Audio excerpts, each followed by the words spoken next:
Warning to the Curious by M.R. James.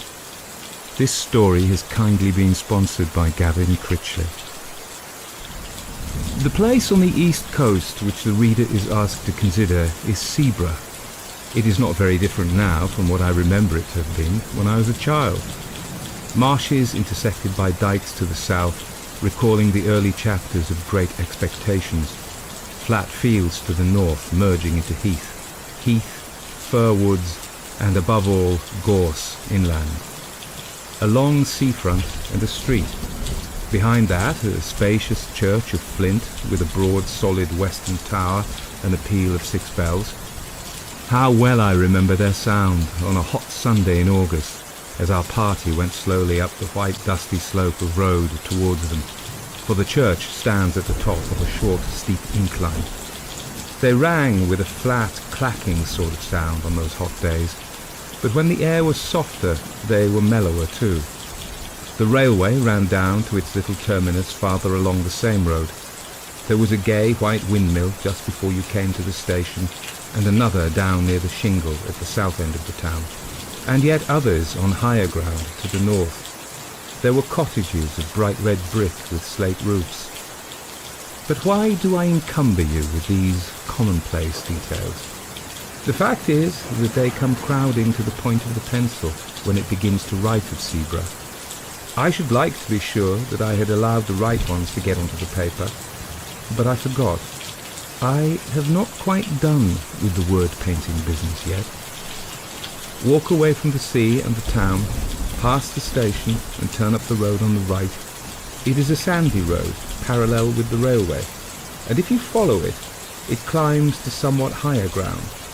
On your left, you are now going northward, is heath. On your right, the side towards the sea, is a belt of old firs, wind-beaten, thick at the top, with the slope that old seaside trees have.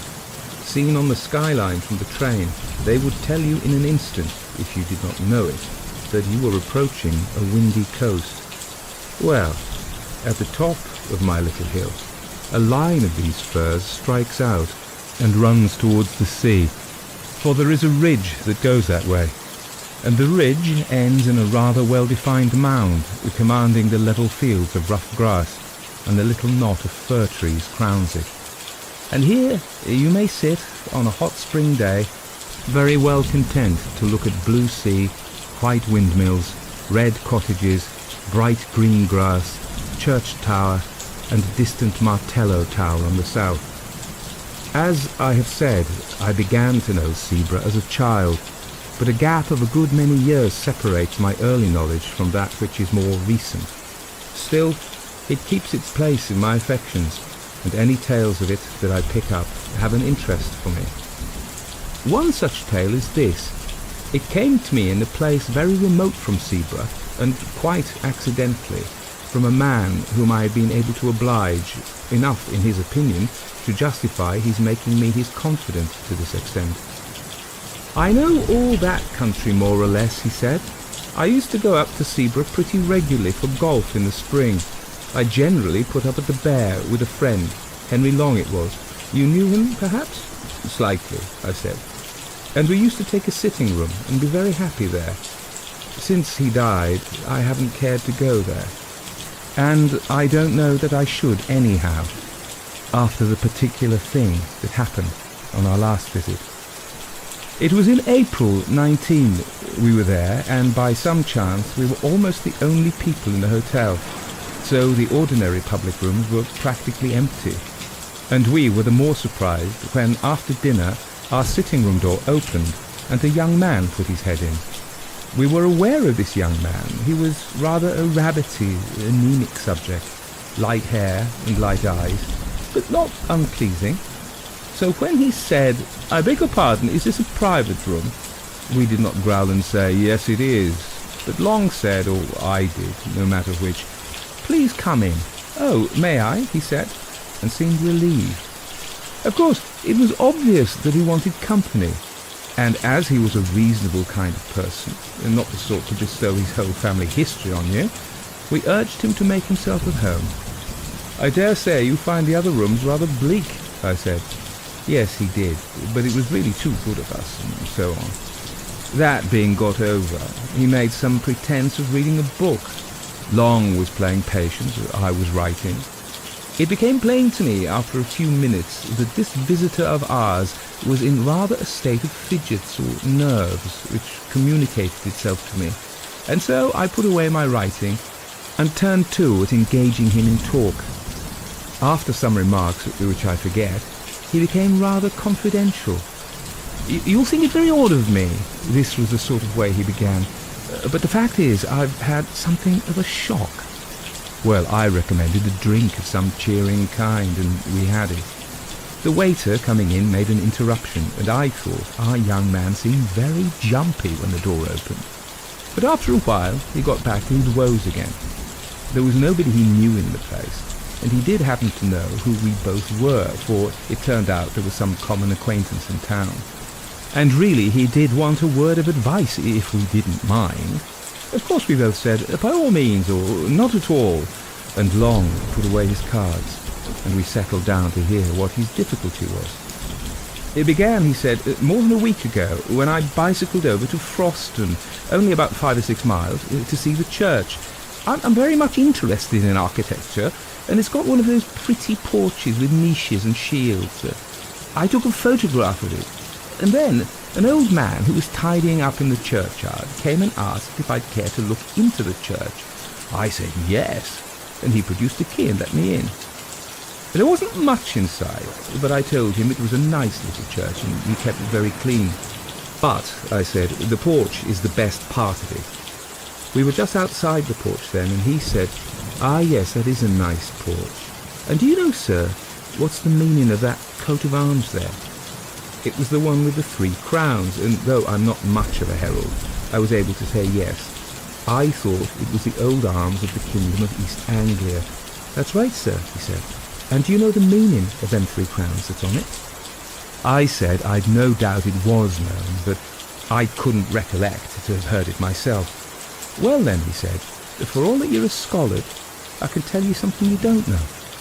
Them's the 3 holy crowns, what was buried in the ground near by the coast to keep the Germans from landing." "Ah, I can see you don't believe that. But I tell you, if it hadn't been for one of them holy crowns being there still, them Germans would have landed here time and again, they would. Landed with their ships and killed man, woman and child in their beds. Now then, that's the truth, what I'm telling you, that is. And if you don't believe me, you ask the rector. There he comes. You asked him," I says. I looked round, and there was the rector, a nice-looking old man, coming up the path. And before I could begin assuring my old man, who was getting quite excited, that I didn't disbelieve him, the rector struck in and said, "What's this all about, John? Good day to you, sir. Have you been looking at our little church?" So then there was a little talk which allowed the old man to calm down, and then the rector asked him again what was the matter. "Oh," he said, "it weren't nothing, only I was telling this gentleman he'd ought to ask you about them holy crowns." "Ah, yes, to be sure," said the rector. "That's a very curious matter, isn't it? But I don't know whether the gentleman is interested in our old stories, eh?" "Oh, he'll be interested fast enough," says the old man. "He'll put his confidence in what you tells him, sir. Why, you known William Agee yourself, father and son too." Then I put in a word to say how much I should like to hear all about it. And before many minutes I was walking up the village street with the rector, who had 1 or 2 words to say to parishioners, and then to the rectory, where he took me into his study. He had made out, on the way, that I really was capable of taking an intelligent interest in a piece of folklore, and not quite the ordinary tripper. So he was very willing to talk, and it is rather surprising to me that the particular legend he told me has not made its way into print before. His account of it was this. There has always been a belief in these parts in the 3 holy crowns.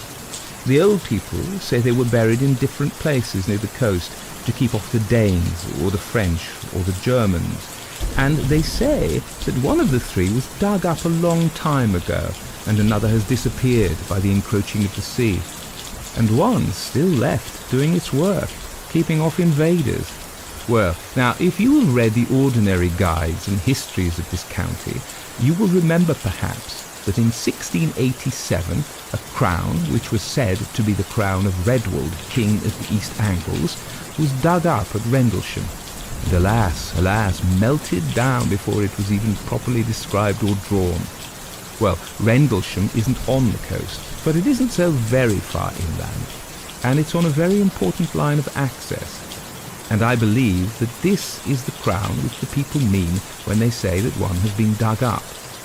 Then, on the south, you don't want me to tell you where there was a Saxon royal palace which is now under the sea, eh? Well, there was the second crown, I take it. And up beyond these two, they say, lies the third. Do they say where it is? Of course, I asked. He said, yes, indeed they do, but they don't tell. And his manner did not encourage me to put the obvious question. Instead of that, I waited a moment and said, what did the old man mean when he said you knew William Ager, as if that had something to do with the crowns? To be sure, he said, now that's another curious story. Those Agers, it's a very old name in these parts, but I can't find that they were ever people of quality or big owners. These Agers say, or said, that their branch of the family were the guardians of the last crown. A certain old Nathaniel Ager was the first one I knew. I was born and brought up quite near here, and he, I believe, camped out at the place during the whole of the war in 1870. William, his son, did the same, I know, during the South African War, and young William, his son, who has only died fairly recently, took lodgings at the cottage nearest the spot, and I've no doubt hastened his end, for he was a consumptive by exposure and night watching. And he was the last of that branch.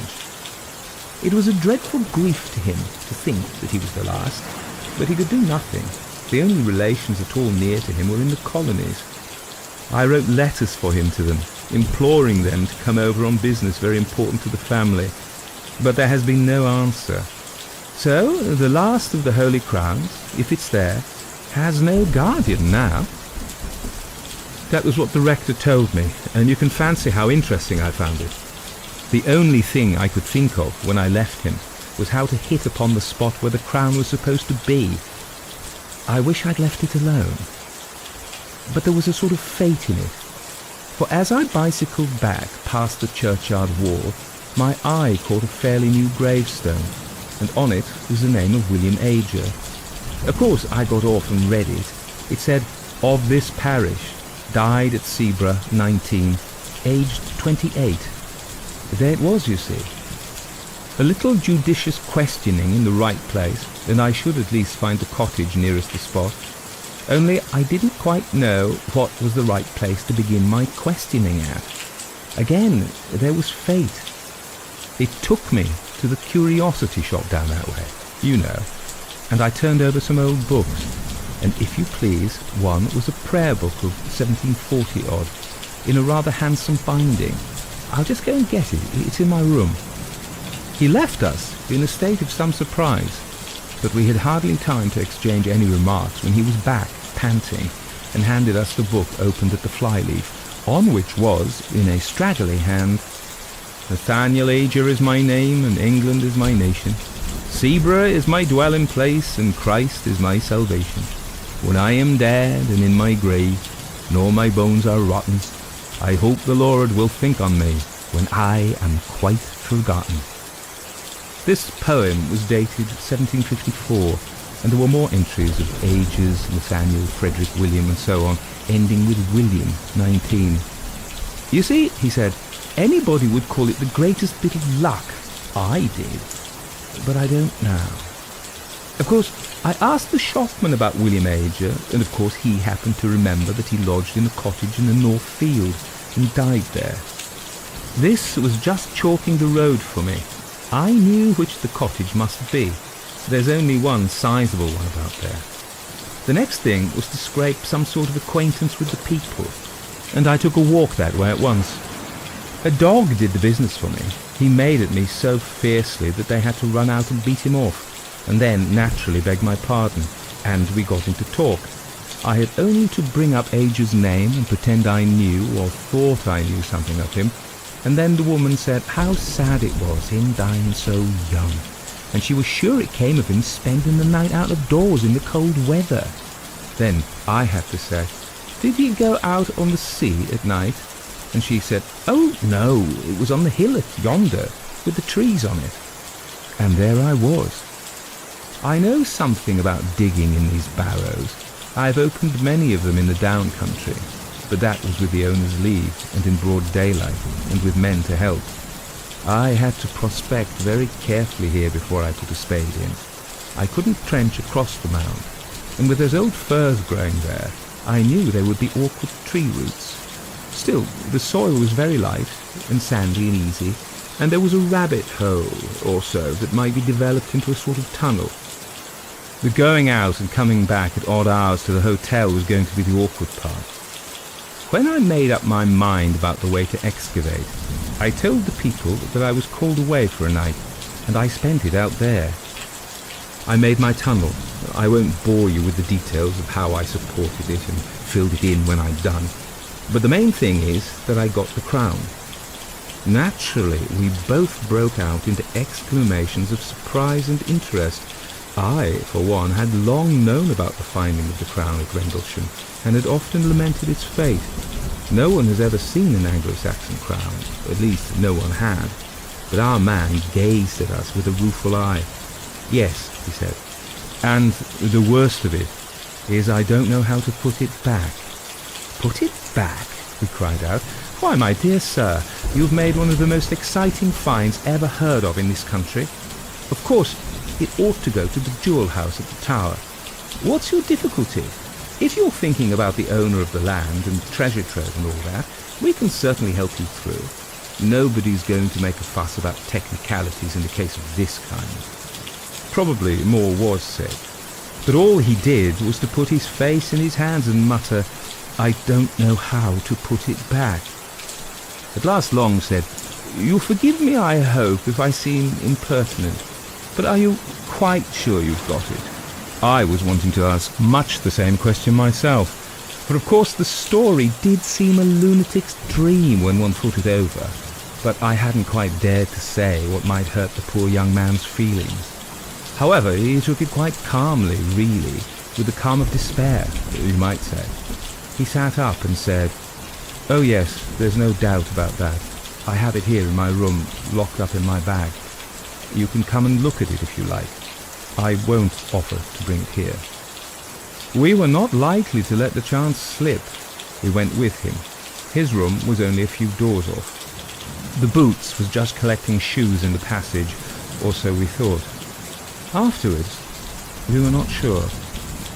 Our visitor, his name was Paxton, was in a worse state of shivers than before, and went hurriedly into the room and beckoned us after him, turned on the light, and shut the door carefully. Then he unlocked his kit bag and produced a bundle of clean pocket handkerchiefs in which something was wrapped, laid it on the bed, and undid it. I can say now I have seen an actual Anglo-Saxon crown. It was of silver, as the Rendlesham one is always said to have been. It was set with some gems, mostly antique intaglios and cameos, and was of rather plain and almost rough workmanship. In fact, it was like those you see on the coins and in the manuscripts. I found no reason to think it was later than the 9th century.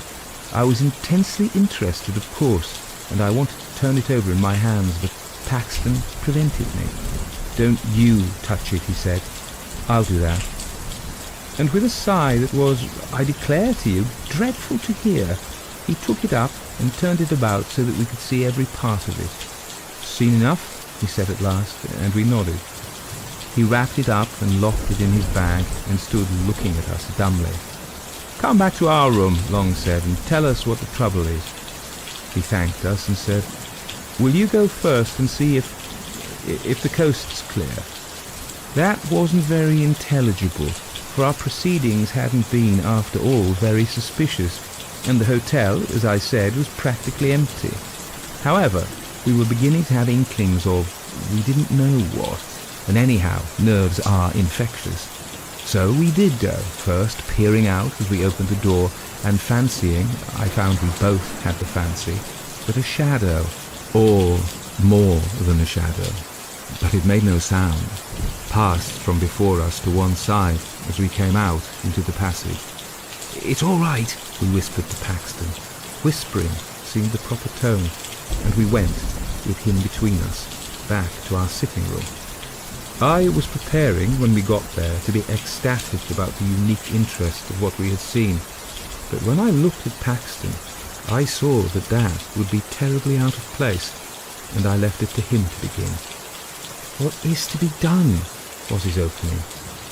Long thought it right, as he explained to me afterwards, to be obtuse, and said, "Why not find out who the owner of the land is?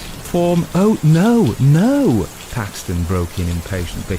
"I beg your pardon, you've been very kind, but don't you see, it's got to go back, and I daren't be there at night, and daytime's impossible.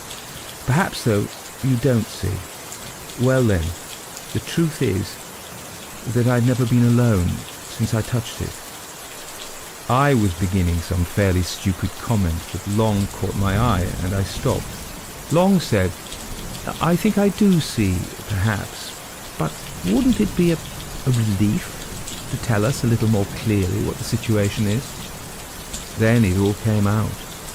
Paxton looked over his shoulder and beckoned to us to come nearer to him, and began speaking in a low voice. We listened most intently, of course, and compared notes afterwards, and I wrote down our version, so I'm confident I have what he told us, almost word for word. He said, "It began when I was first prospecting. A man standing by one of the firs. This was in daylight, you know. He was never in front of me. I always saw him with the tail of my eye on the left or the right, and he was never there when I looked straight for him. I would lie down for quite a long time and take careful observations and make sure there was no one. And then, when I got up and began prospecting again, there he was. And he began to give me hints besides, for wherever I put that prayer book, short of locking it up, which I did at last, when I came back to my room, it was always out on my table, open at the flyleaf where the names are, and one of my razors across it to keep it open. I'm sure he just can't open my bag, or something more would have happened. You see, he's so light and weak, but all the same, I daren't face him. Well then, when I was making the tunnel, of course it was worse, and if I hadn't been so keen, I should have dropped the whole thing and run. It was like someone scraping at my back all the time. I thought for a long time it was only soil dropping on me, but as I got nearer the crown, it was unmistakable. And when I actually laid it bare and got my fingers into the ring of it and pulled it out, there came a sort of cry behind me. Oh, I can't tell you how desolate it was, and horribly threatening, too. It spoiled all my pleasure in my find, cut it off that moment, and if I hadn't been the wretched fool I am, I should have put the thing back and left it. But I didn't. The rest of the time was just awful. I had hours to get through before I could decently come back to the hotel. First, I spent time filling up my tunnel and covering my tracks, and all the while he was there, trying to thwart me. Sometimes, you know, you see him, and sometimes you don't. Just as he pleases, I think. He's there, but he has some power over your eyes. Well, I wasn't off the spot very long before sunrise, and then I had to get to the junction for Zebra and take a train back. And though it was daylight fairly soon, I don't know if that made it much better. There were always hedges, or gorse bushes, or park fences along the road. Some sort of cover, I mean. And I was never easy for a second. And then, when I began to meet people going to work, they always looked behind me, very strangely. It might have been that they were surprised at seeing anyone so early. But I didn't think it was only that. And I don't now. They didn't look exactly at me. And the porter at the train was like that too. And the guard held open the door after I got into the carriage, just as he would if there was somebody else coming, you know. Oh, you may be very sure it isn't my fancy, he said with a dull sort of laugh. Then he went on, and even if I do get it put back, he won't forgive me. I can tell that. And I was so happy a fortnight ago. He dropped into a chair, and I believe he began to cry. We didn't know what to say, but we felt we must come to the rescue somehow, and so it really seemed the only thing. We said if he was so set on putting the crown back in its place, we would help him. And I must say that after what we had heard, it did seem the right thing. If these horrid consequences had come on this poor man, might there not really be something in the original idea of the crown having some curious power bound up with it to guard the coast? At least, that was my feeling. And I think it was Long's too. Our offer was very welcome to Paxton anyhow. When could we do it? It was nearing 10:30. Could we contrive to make a late walk plausible to the hotel people that very night? We looked out of the window. There was a brilliant full moon, the Paschal moon. Long undertook to tackle the boots and propitiate him. He was to say that we should not be much over the hour, and if we did find it so pleasant that we stopped out a bit longer, we would see to it that he didn't lose by sitting up. Well, we were pretty regular customers of the hotel, and didn't give them much trouble, and were considered by the servants to be not under the mark in the way of tips, and so the boots was propitiated, and let us out onto the seafront, and remained, as we heard later, looking after us. Paxton had a large coat over his arm, under which was the wrapped-up crown. So we were off on this strange errand before we had time to think how very much out of the way it was. I have told this part quite shortly on purpose, for it really does represent the haste with which we settled our plan and took action. The shortest way is up the hill and through the churchyard, Paxton said, as we stood a moment before the hotel, looking up and down the front. There was nobody about, nobody at all. Sebra, out of the season, is an early, quiet place. We can't go along the dyke by the cottage because of the dog, Paxton also said, and I pointed to what I thought a shorter way along the front and across 2 fields. The reason he gave was good enough. We went up the road to the church and turned in at the churchyard gate. I confess to having thought that there might be some lying there who might be conscious of our business. But if it was so, they were also conscious that one who was on their side, so to say, had us under surveillance, and we saw no sign of them. But under observation we felt we were, as I have never felt it at another time. Especially was it so when we passed out of the churchyard into a narrow path with close high hedges, through which we hurried as Christian did through that valley, and so got out into open fields.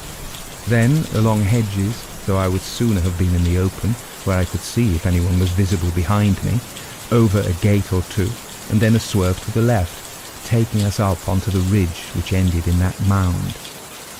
As we neared it, Henry Long felt, and I felt too, that there were what I can only call dim presences waiting for us, as well as a far more actual one attending us. Of Paxton's agitation all this time I can give you no adequate picture. He breathed like a hunted beast, and we could not either of us look at his face. How he would manage when we got to that very place we had not troubled to think. He had seemed so sure that that would not be difficult. Nor was it. I never saw anything like the dash with which he flung himself at that particular spot in the side of the mound and tore at it, so that in a very few minutes the greater part of his body was out of sight. We stood, holding the coat and that bundle of handkerchiefs, and looking very fearfully, I must admit, about us. There was nothing to be seen. A line of dark firs behind us made one skyline, more trees and the church tower half a mile off on the right, cottages and a windmill on the horizon on the left, calm sea dead in front, faint barking of a dog at a cottage on a gleaming dyke between us and it, full moon making that path we know across the sea, the eternal whisper of the Scotch firs just above us and of the sea in front. Yet, in all this quiet, an acute, an acrid consciousness of a restrained hostility very near us, like a dog on a leash that might be let go at any moment. Paxton pulled himself out of the hole and stretched a hand back to us. "Give it to me," he whispered. "Unwrapped." We pulled off the handkerchiefs and he took the crown. The moonlight just fell on it as he snatched it. We had not ourselves touched that bit of metal, and I have thought since that it was just as well. In another moment Paxton was out of the hole again and busy shoveling back the soil with hands that were already bleeding. He would have none of our help though. It was much the longest part of the job to get the place to look undisturbed, yet I don't know how. He made a wonderful success of it. At last he was satisfied and returned back. We were a couple of 100 yards from the hill when Long suddenly said to him, "I say, you've left your coat there. That won't do. See?" And I certainly did see it, the long dark overcoat lying where the tunnel had been. Paxton had not stopped, however. He only shook his head and held up the coat on his arm. And when we joined him, he said, without any excitement, but as if nothing mattered anymore, "That wasn't my coat." And indeed, when we looked back, the dark thing was not to be seen. Well, we got out onto the road and came rapidly back that way. It was well before 12 when we got in, trying to put a good face on it and saying, Long and I, what a lovely night it was for a walk. The Boots was on the lookout for us, and we made remarks like that for his edification as we entered the hotel. He gave another look up and down the seafront before he locked the front door and said, "You didn't meet many people about, I suppose, sir?" "No, indeed, not a soul," I said, at which I remember Paxton looked oddly at me. "Only I thought I see someone turn up the station road after you gentlemen," said the Boots. "Still, you was three together, and I don't suppose he meant mischief." I didn't know what to say. Long merely said, "Good night," and we went off upstairs, promising to turn out all lights and to go to bed in a few minutes. Back in our room, we did our very best to make Paxton take a cheerful view. "There's the crown safe back," we said, "and very likely you'd have done better not to touch it," and he heavily assented to that. "But no real harm has been done, and we shall never give this away to anyone who'd be so mad as to go near it. Besides, don't you feel better yourself?" "I don't mind confessing," I said, "that on the way there I was very much inclined to take your view about being followed. But going back, it wasn't at all the same thing, was it?" "No, it wouldn't do. You've got nothing to trouble yourselves about," he said, "but I'm not forgiven. I've got to pay for that miserable sacrilege still. I know what you're going to say. The church might help. Yes, but it's the body that has to suffer. It's true, I'm not feeling that he's waiting outside for me just now. But..." Then he stopped. Then he turned to thanking us, and we put him off as soon as we could. And naturally we pressed him to use our sitting room next day, and said we should be glad to go out with him. Or did he play golf, perhaps? Yes, he did, but he didn't think he should care about that tomorrow. Well, we recommended him to get up late and sit in our room in the morning while we were playing, and we would have a walk later in the day. He was very submissive and piano about it, ready to do just what we thought best, but clearly quite certain in his own mind that what was coming could not be averted or palliated. You wonder why we didn't insist on accompanying him to his home and seeing him safe into the care of brothers or someone. The fact was he had nobody. He had had a flat in town, but lately he'd made his mind up to settle for a time in Sweden, and he had dismantled his flat and shipped off his belongings, and was whiling away a fortnight or 3 weeks before he made a start. Anyway, we didn't see what we could do better than sleep on it, or not sleep very much, as was my case, and see what we felt like tomorrow morning. We felt very different, Long and I. on as beautiful an April morning as you could desire. And Paxton also looked very different when we saw him at breakfast. The first approach to a decent night I seem ever to have had, was what he said. But he was going to do as we had settled, stay in probably all the morning and come out with us later. We went to the links. We met some other men and played with them in the morning, and had lunch there rather early so as not to be late back. All the same, the snares of death overtook him. Whether it could have been prevented, I don't know. I think he would have been got at somehow, do what we might. Anyway, this is what happened. We went straight up to our room. Paxton was there reading quite peaceably. "Ready to come out shortly," said Long. "Say in half an hour's time?" "Certainly," he said. And I said we would change first and perhaps have baths and call for him in half an hour. I had my bath first and went and lay down on my bed and slept for about 10 minutes. We came out of our rooms at the same time and we went together to the sitting room. Paxton wasn't there, only his book. Nor was he in his room, nor in the downstairs rooms. We shouted for him. A servant came out and said, "Why, I thought you gentlemen was gone out already, and so did the other gentleman. He heard you were calling from the path there and run out in a hurry, and I looked out of the coffee room window, but I didn't see you. However, he run off down the beach, that way." Without a word, we ran that way too. It was the opposite direction to that of last night's expedition. It wasn't quite 4 o'clock, and the day was fair, though not so fair as it had been. So there was really no reason, you'd say, for anxiety. With people about, surely a man couldn't come to much harm. But something in our look as we ran out must have struck the servant, for she came out on the steps and pointed and said, "Yes, that's the way he went." We ran on as far as the top of the shingled bank, and there pulled up. There was a choice of ways, past the houses on the seafront, or along the sand at the bottom of the beach, which, the tide being now out, was fairly broad. Or, of course, we might keep along the shingle between these two tracks and have some view of both of them, only that was heavy going.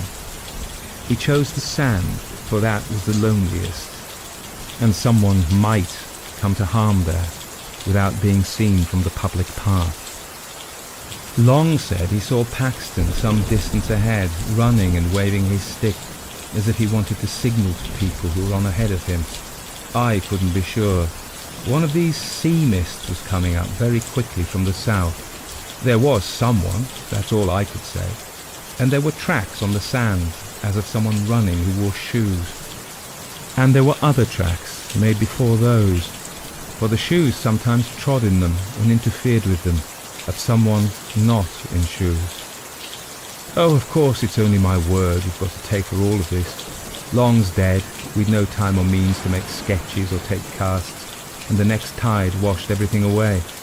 All we could do was to notice these marks as we hurried on, but there they were over and over again, and we had no doubt whatever that what we saw was the track of a bare foot, and one that showed more bones than flesh. The notion of Paxton running after anything like this, and supposing it to be the friends he was looking for, was very dreadful to us. You can guess what we fancied, how the thing he was following might stop suddenly and turn round on him, and what sort of face it would show, half seen at first in the mist, which all the while was getting thicker and thicker. And as I ran on, wondering how the poor wretch could have been lured into mistaking that other thing for us, I remembered his saying, "He has some power over your eyes." And then I wondered what the end would be, for I had no hope now that the end could be averted, and, well, there is no need to tell all the dismal and horrid thoughts that flitted through my head as we ran on into the mist. It was uncanny, too, that the sun should still be bright in the sky, and we could see nothing. We could only tell that we were now past the houses, and had reached that gap there is between them and the old Martello Tower. When you're past the tower, you know, there's nothing but shingle for a long way. Not a house, not a human creature, just that spit of land, or rather shingle, with the river on your right and the sea on your left. But just before that, just by the Martello Tower, you remember there's the old battery close to the sea. I believe there are only a few blocks of concrete left now. The rest has all been washed away. But at this time there was a lot more, though the place was a ruin. Well, when we got there, we clambered to the top as quick as we could to take breath and look over the shingle in front, if by chance the mist would let us see anything. But a moment's rest we must have. We had run a mile at least. Nothing whatever was visible ahead of us, and we were just turning by common consent to get down and run hopelessly on, when we heard what I can only call a laugh. And if you understand what I mean by a breathless, a lungless laugh, you have it. But I don't suppose you can.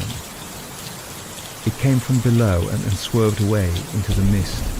That was enough. We bent over the wall. Paxton was there, at the bottom. You don't need to be told that he was dead. His tracks showed that he had run along the side of the battery, had turned sharp round the corner of it, and, small doubt of it, must have dashed straight into the open arms of someone who was waiting there. His mouth was full of sand and stones, and his teeth and jaws were broken to bits. I only glanced once at his face. At the same moment, just as we were scrambling down from the battery to get to the body, we heard a shout and saw a man running down the bank of the Martello Tower. He was the caretaker stationed there, and his keen old eyes had managed to descry through the mist that something was wrong. He had seen Paxton fall, and had seen us a moment after, running up. Fortunate this, for otherwise we could hardly have escaped suspicion of being concerned in the dreadful business. Had he, we asked, caught sight of anybody attacking our friend? He couldn't be sure. We sent him off for help and stayed by the dead man till they came with the stretcher. It was then that we traced out how he had come, on the narrow fringe of sand under the battery wall. The rest was shingle, and it was hopelessly impossible to tell whither the other had gone. What were we to say at the inquest? It was a duty we felt not to give up there and then the secret of the Crown to be published in every paper. I don't know how much you would have told, but what we did agree upon was this: to say that we had only made acquaintance with Paxton the day before, and that he had told us that he was under some apprehension of danger at the hands of a man called William Ager.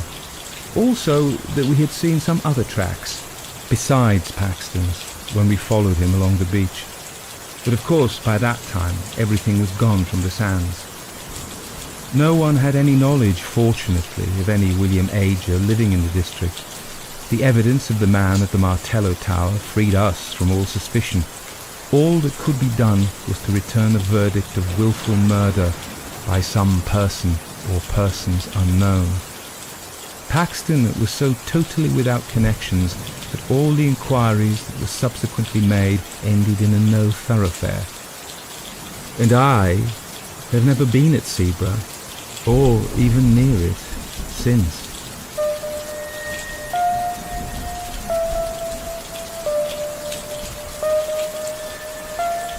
Everybody dies, and everybody's on there. Isn't that so? You tried to get into the long draw today, didn't you? How do the men come back? Before I start talking about the story, and remember you can actually switch off if you don't want to hear that, I've been listening to Old Gods of Appalachia, and I noticed they do a little preamble. They do it before the story as well, but they also have a bit saying, come along and join our Patreon if you don't like ads. Come and become a patron. If you become a patron, you get all the stories I've ever done on this podcast to download free of charge with no ads. So if that appeals to you, hop on over to www.patreon.com/Barcud, B-A-R-C-U-D, that's me. So if you want to do that, I'd be absolutely delighted. and we can have a chat on the app there. But if you don't want to do that, then just listen to my commentary or switch off and go to sleep. So that was A Warning to the Curious by M.R. James. And funnily enough, we've just done Casting the Runes last week, so we've got 2 M.R. James stories in a row after not doing any for months and months and months.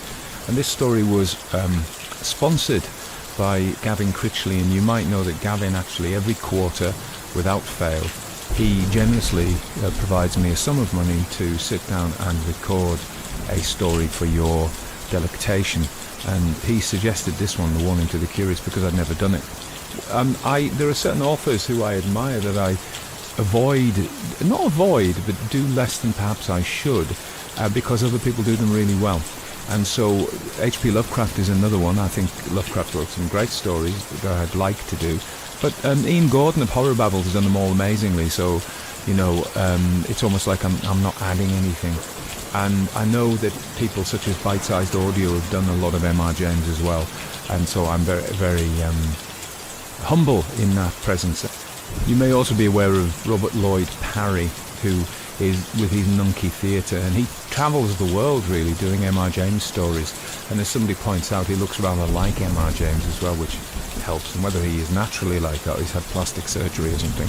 But in any case, he is the master of this. And so I am hesitant to kind of even step on the stage really. Let's say something about M.R. James. We know about M.R. James, talked about him last week. Born in 1862, 1936, he died. He was an English manuscript expert, provost of King's College, Cambridge, and later of Eton College, where he'd previously gone to school. Best known today for his ghost stories. Born in Kent, was always interested in antiquarian subjects, so he managed to get it in the end, and medieval studies from a young age, and he pursued those in his education. He became assistant director of the Fitzwilliam Museum. You know all of these things. He began writing his ghost stories in the 1890s to entertain friends and colleagues, most famously reading them out at Christmas. A Warning to the Curious, one of his most celebrated tales, was first published in the London Mercury in 1925 and later included in his 1925 collection A Warning to the Curious and Other Ghost Stories. As you know, the story is set in the fictional coastal town of Sebra, and it was written just a few years after the end of World War I, and is notable for its dark, pessimistic tone, which reflects the profound impact of the war on British society, and millions were killed here.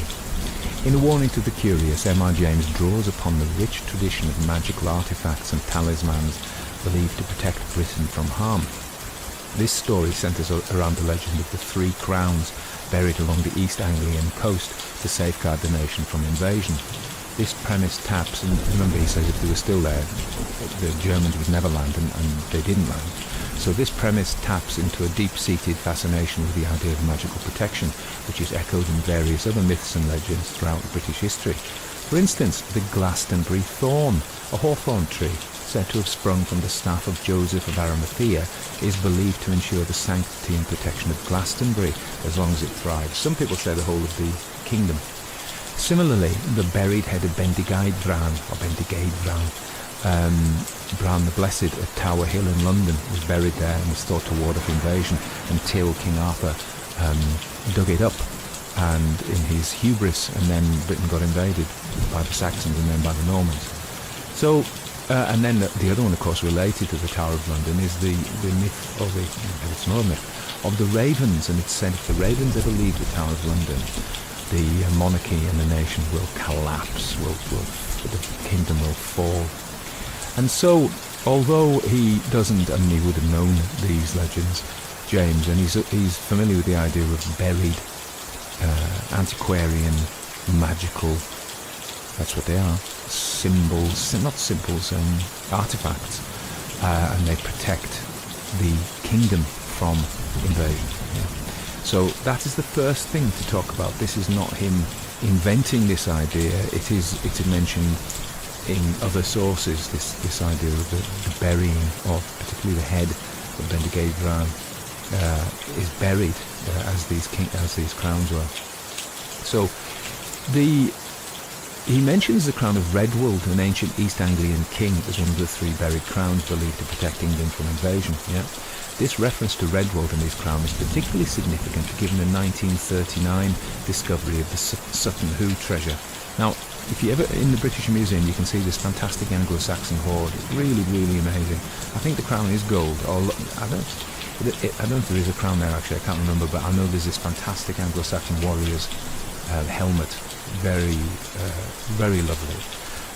This was discovered kind of, 15 years after, 14 years after the publication of A Warning to the Curious, but it was thought to be Redwold's crown, or his treasure. If you haven't seen, there was a film called The Dig with Ralph Fiennes in it about the amateur archaeologist, again an amateur archaeologist, which is interesting given Paxton, but of course this is written before the event, so it's almost like art preceding fact. There is a phrase there. I don't know why I'm so tired, I'm stumbling on my words. So yeah, I think that's interesting. That happens later. So clearly James is deeply steeped in East Anglian history and legend and folklore. In A Warning to the Curious, James sets the story in the fictional coastal town of Seabra, which is based on the real-life town of Aldborough in Suffolk, which I've never been to, which I'm hoping to get to one of these days. James had strong personal connections to Aldborough, as his maternal grandmother, Mary Emily Horton Hawes, lived in the town, and he frequently visited and holidayed there during his life. James, particularly his early life. So when he talks about how he paint at the very beginning, he paints a picture of the town. That's his love for the town, and he says he can't help it when he thinks about it. These things crawl out of his pencil. It sounded rather disgusting, but yeah. So and he clearly knows the landmarks. The Martello Tower, where Paxton is killed, is real, built during the Napoleonic Wars. And the inn, the Bear, is probably the White Lion Hotel, a real inn, where James himself used to visit. The interesting thing about this is folk horror before folk horror was a thing. So folk horror kind of became a genre in the 1970s, but it's present here. So folk horror typically explores the dark side of rural landscapes, ancient traditions and forgotten beliefs.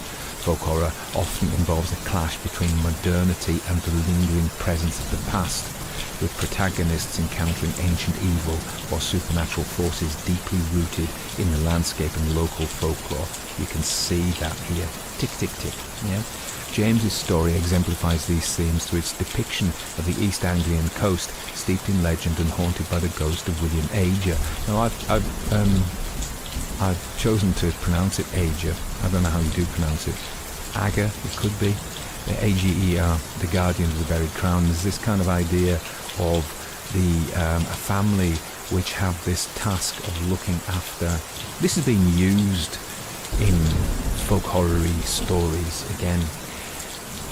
This isn't the first folk horror story. If we think of H.R. Wakefield's The First Sheaf, which I've done on the podcast, published in 1922, and this also delves into the dark side of rural traditions. I think that's in Lincolnshire, which is just a bit to the north and west of Suffolk. So a dark side of rural traditions and the supernatural, featuring a sinister ritual involving the sacrifice of the first sheaf. It's true.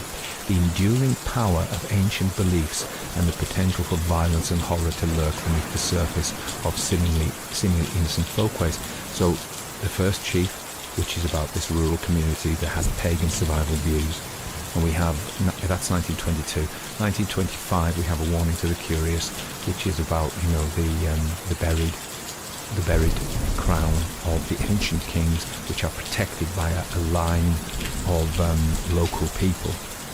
And I think it's worth flagging up the context. In 1921, there's a very Margaret Murray did a book called The Witch Cult in Western Europe, published in 1921, just a few years. Kind of suggests that this was the zeitgeist The 1920s were a time of great interest in the occult, the supernatural, and the idea of lost or forgotten knowledge. So the idea, Margaret Murray's book says, the theory that the witch trials of early modern Europe were actually an attempt to suppress a pre-Christian pagan religion that had survived in secret for centuries. Okay, so this was a thing they thought it was debunked really, but that the witches had this was pagan survivals, that there was an authentic thread of a pagan survival from pre-Christian times. And so it seems to me, not necessarily pre-Christian, but this idea of folk, rural places having traditions that are rooted in historical fact, if you like, the East Anglian kings, and magic as well. So, or rooted in an age that believes in legend and magic, such as the ages protecting the crowns and the buried crowns. So that is 1921, the witch cult in Western Europe, and it is producing, it's hard to say whether it's all a product of the same current of interest in things like this, or that Wakefield and M.R. James read the witch cult in Western Europe. I have no evidence to say that. Of course, at that time, of course, James George Fraser's The Golden Bough, which is a seminal study of comparative religion and mythology and a lot of pagan stuff, was very, very popular in those days. Another thing we need to talk about perhaps is the Great War, which we hinted at it before. So the Great War saw millions of ordinary people across Western Europe really, and in fact I remember it being in Turkey and seeing war memorials from the First War, the Great War, and every little village in Britain has a war memorial with a list of names, often a quite long list of the soldiers who went out and died with this great fervour. They kind of bought into the idea that it was their duty, that and it was it's not, we haven't got time here, or I haven't got sophisticated enough knowledge to go into the causes of the First World War, although I remember studying it in history. And it was it was said Kaiser Wilhelm didn't really think it would end up as war. The one thing led to another. It was kind of I don't think anybody planned on the war. It was this saber rattling and almost like kids in a playground. I'm tougher than you. You don't dare do this to me.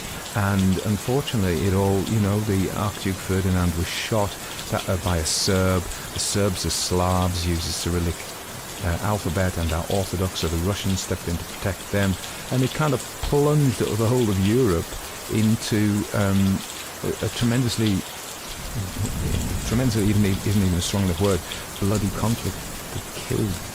And these local lads would go off singing, thinking it was important. They were going to do something for their communities and for freedom and all of this, when in fact all it was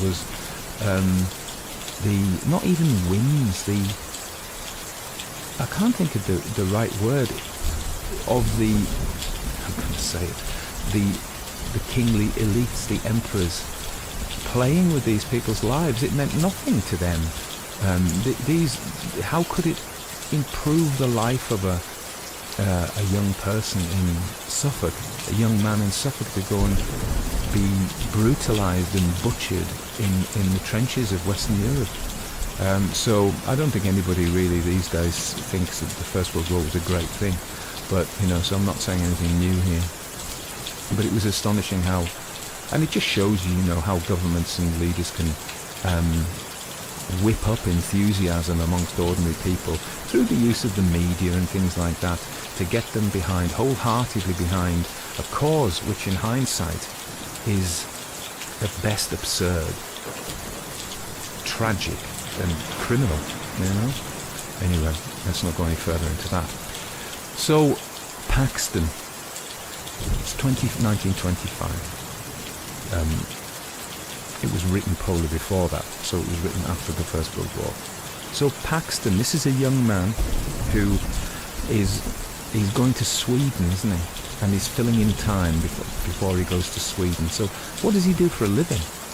Why is he not working? he's adrift from the world. And I know that a lot of these writers, particularly people like E.F. Benson, are writing in this Edwardian and interwar period, and they don't have anything to do because they don't need to work. And it may be that he is wealthy, but there's no real sign that he's particularly wealthy, because he's staying in a kind of pretty ordinary hotel. It's nothing fancy. There are no signs of luxury about him. And he's a man who has time to indulge his interests, one of which is amateur archaeology. So is he not refugee, is he a victim of the war? And the other, although he doesn't die in that way, this picture of him lying in the grit and the sand with dirt in his mouth and his jaw smashed and broken inevitably brings you pictures of those soldiers who were smashed and broken in the mud of the Western Front. And so, you know, and even if it was intended or not intended, his tragic fate and the story's dark, pessimistic tone reflect the deep scars left by the conflict on British society and the individual psyche, and so they are in the atmosphere. Now I want to kind of jump forward a little bit and talk about Jacques Derrida, the great postmodern philosopher. And some people don't like postmodernism. I think it's really interesting, intertextuality and what is true and all that kind of stuff. But so let's talk about Derrida's concept of hauntology, which explores the persistent presence of the past in the present, and the ways in which the spectral, i.e. the non-existent, can disrupt or destabilize our understanding of reality. Is that not what we're seeing here? The past is absolutely present here in the present, and its influence determines the outcome, really. So hauntology, Derrida's hauntology suggests that the present is always already haunted by the ghosts of the past, and that these spectres can exert a powerful influence on our lives and perception there. So, and we look at this in the context of the story, the ancient crown and its ghostly guardian, William Ager, embodied this idea of the past haunting the present. The crown itself, a relic of East Anglia's Anglo-Saxon history, represents a bygone era that refuses to remain buried, literally and metaphorically. Its unearthing by Paxton sets in motion a series of events that demonstrate the power of the past to disrupt and unsettle the present. More than that even. Age's spectral presence, which relentlessly pursues Paxton, can be seen as a manifestation of the return of the repressed, a figure of the past that demands recognition and retribution. And there was a guy called Mark Fisher who many people listening to this will know about. He took his life sadly in 2017. And he talked about hauntology and in cultural film, music studies, literary studies. And he extends Derrida's ideas to encompass the ways in which our collective cultural memory and imagination are haunted by the unfulfilled promises and lost futures of the past. And I think that's really interesting. So, not only, as Derrida would have it, is the present haunted by the past, it is haunted by the past's anticipation of the future, the lost future. This is, if you are into, you know the guy who does the music for this podcast, Jonathan Sharp, with the Hartwood Institute. He does a lot of hauntology, and there's a whole genre. And if you're interested in that kind of ambient electronic, often using samples of past films, such as, we tried to get into the Locked Door today, from the movie Psychomania from the 1970s. So, in the 70s, I don't know if you're around then, you remember, everybody was filled, I remember being a boy, and everybody was filled with this idea of, you know, we're all going to be we'll all be eating pills instead of food. We're going to be going to Mars and Venus and living in space. Our houses are going to be completely robotic, and there'll be robot servants everywhere. And there was a sense of almost of futurism and optimism that the future would be a utopia. It would be better than now. I'm not sure we have that right now. I think many of us feel the future. I say us. I'm not sure I'm convinced about that. I think I'm relatively optimistic. But, you know, there is a feeling that we were going to hell in a handcart. But I think when we go back to the 70s, and so we had that hope that things would be better through technology. And now we are nostalgic for the past, for the future that never happened. So we're nostalgic for a lost future, a future that we dreamed of, that we anticipated, that never happened. Okay? And that's hauntology.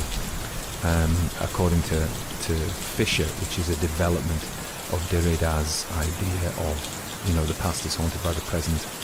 Fisher's saying the past is haunted by the past's anticipation of the present, if that makes sense. Okay, so lost futures. Let's look at Paxton in the terms of lost futures. His tragic fate can be interpreted as a metaphor for the lost potential and unfilled promises of a generation scarred by war. So I was talking about the 1970s and my generation, looking forward to a brighter future, the bright light of technology, and now we're nostalgic for that. That never happened. It was wasted, perhaps. It was lost in any case. How, perhaps even more true, these people who survived the First World War, they thought they were fighting for freedom, for justice, for a better world. And we know what happened. You know, most of the soldiers, if they weren't killed, they were out of work, they were maimed. There was an immense, and I can only talk about Britain. If you read Hilaire Belloc's work about wandering in Sussex, you know, and you get this idea that the byways and it was full of people walking the country looking for work. They had to walk because they couldn't afford any other form of transport. So they were like tramps, gentlemen of the road, and some of them preferred to stay that way. But they moved from place to place to place to place seeking work. So their future that they'd been fighting for was not delivered at all. And so when we look at hauntology and being haunted by our anticipation of a better future that never happened, a lost future, I think we can definitely see an echo of that in how potentially that generation must have viewed in the 20s, in the mid-20s, 1920s, not 2020s, 100 years ago, they must have viewed their lost futures that they'd hoped for. Now, I think of my great-grandfather was, I've told this story before, I think. So my great-grandfather was a coal miner, and his brother, he was Tom, and his brother Joseph was an engineer. He worked on the railways. He worked on the railways that supplied the coal mines. So he was an engineer. He was also a volunteer soldier, a sapper in the Royal Engineers. And at the Battle of the Somme, because he was a volunteer, he went to war.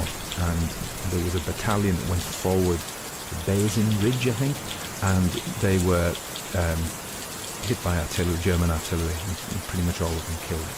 So my great-grandfather Tom, although he didn't have to go to war because it was a reserved occupation being a coal miner, within days of his brother being killed on the Western Front, he signed up to join the Border Regiment, and he ended up in the Dorset Regiment. I think what happened was the units were so blasted and decimated that it kind of cobbled them together, and so he ended up in the Dorset Regiment, which is a long way from Cumberland.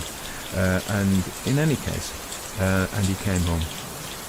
Now, I don't think he was ever right. He was gassed as well, and I don't think he was ever right. And I remember my grandmother, who loved her dad for bits, and she said that they moved to Blackpool, seeking a better life. And when the Second World War came, he volunteered as an air raid warden, because he wasn't fit to fight at that time. And he was an air raid warden, and he died in 1940 of a heart attack, I think. And so, I don't know. And this is this whole issue of us imagining futures and imagining things. But I wonder if his experiences on the Western Front basically shortened his life, and so I only give that personal story because it's relevant, I think, to this whole generation of people, potentially including Paxton. Okay, so by examining, this is my final paragraph, by examining A Warning to the Curious through the lens of the reader's hauntology and Fisher's elaboration of the concept, we can appreciate the ways in which James's story grapples with the persistent presence of the past and the spectral forces that shape our understanding of the present. We are haunted by the past. The story's exploration of the consequences of unearthing buried treasures and its evocation of a society haunted by the spectres of war and lost futures continue to resonate with readers, reminding us of the enduring power of the ghost story to illuminate the dark corners of our collective psyche. Yeah, I think of that. So there we are. I think on two levels, with Paxton as the man, in almost a naturalistic way of looking at it. So what was it like for that generation after the First World War, and how removed from ordinary life they were by their experiences, although we're just speculating this because none of this is in the story. And then we have his lost future, and then we have the kind of classic haunting of the past.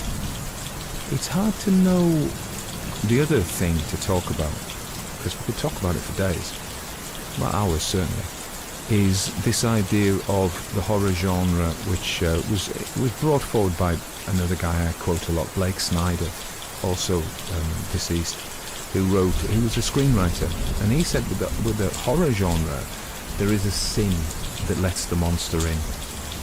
So what is the sin? I think the sin is in the title, A Warning to the Curious. Don't stick your nose in things. And this is often the sin in ghost stories and horror stories. I'm just reading Hell House by Richard Matheson, and again, the sin there is curiosity. We could maybe elaborate, it's a longer book than that, but so I think this is the problem that M.R. James outlines. Don't go sticking your nose. And this is many of his characters, this is where they fall foul of the past.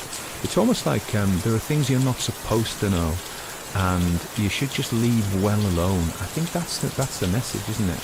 And of course, that is not a very human thing to leave well alone. We don't seem to be able to do it. And James was a very conservative man, reactionary, some people call him. Now, that sparks Russell Kirk to my head. Now, Russell Kirk's the American conservative writer. And of course, in conservative thought, traditions and hierarchies are really important. The importance of rootedness. I mean, Tolkien was as well, really. And this idea of the past and your rootedness in the past, and the traditions of the past, which are important, and they must be preserved, and those who defile those traditions are punished. And I think that's what we see here is Paxton, who digs up the past, and he shouldn't do it according to this kind of ideology. You should leave the past. You should respect it. You should respect it. Like the ages, they have a role as a hierarchy. Things must be respected. So I think that's another way of looking at it. But we could talk about this story. There's a lot to say about it, and we could talk about the Jungian aspect of it. I'm very fond of doing, whereby the ages are some kind of shadow. His inability, Paxton's inability to integrate the shadow leads to a failed individuation and his untimely death. He fails the task that nature has given him and pays the price. Now, some of these interpretations, I've been very wide-ranging, really. Talk about Tolkien, Jung, Derrida, Mark Fisher, Blake Snyder, and we could even look at it from a Marxist angle, but let's not. And Russell Kirk. And so, I think the thing to say is, let's just stop talking about it now. No, what I was going to say is, it's a stretch. Some of these may be a stretch, and you may be thinking, oh, come on. But I think some of them there are interesting ways to look at it anyway. I'm not saying Monty meant any of this. He meant some of it maybe. But I think there are somebody was saying about stories, the reason that we can find so much in stories that perhaps the author didn't intend is because he's mining the collective unconscious. This is very Jungian. So he's mining our common human inheritance. There we have it.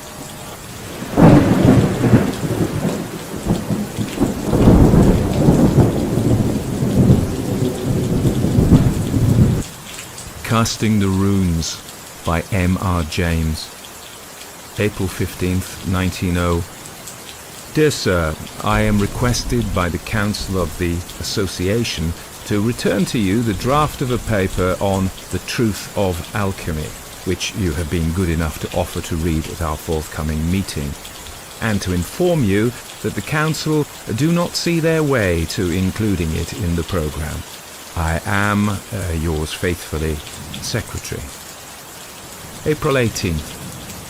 Dear Sir, I am sorry to say that my engagements do not permit of my affording you an interview on the subject of your proposed paper, nor do our laws allow of your discussing the matter with a committee of our council, as you suggest.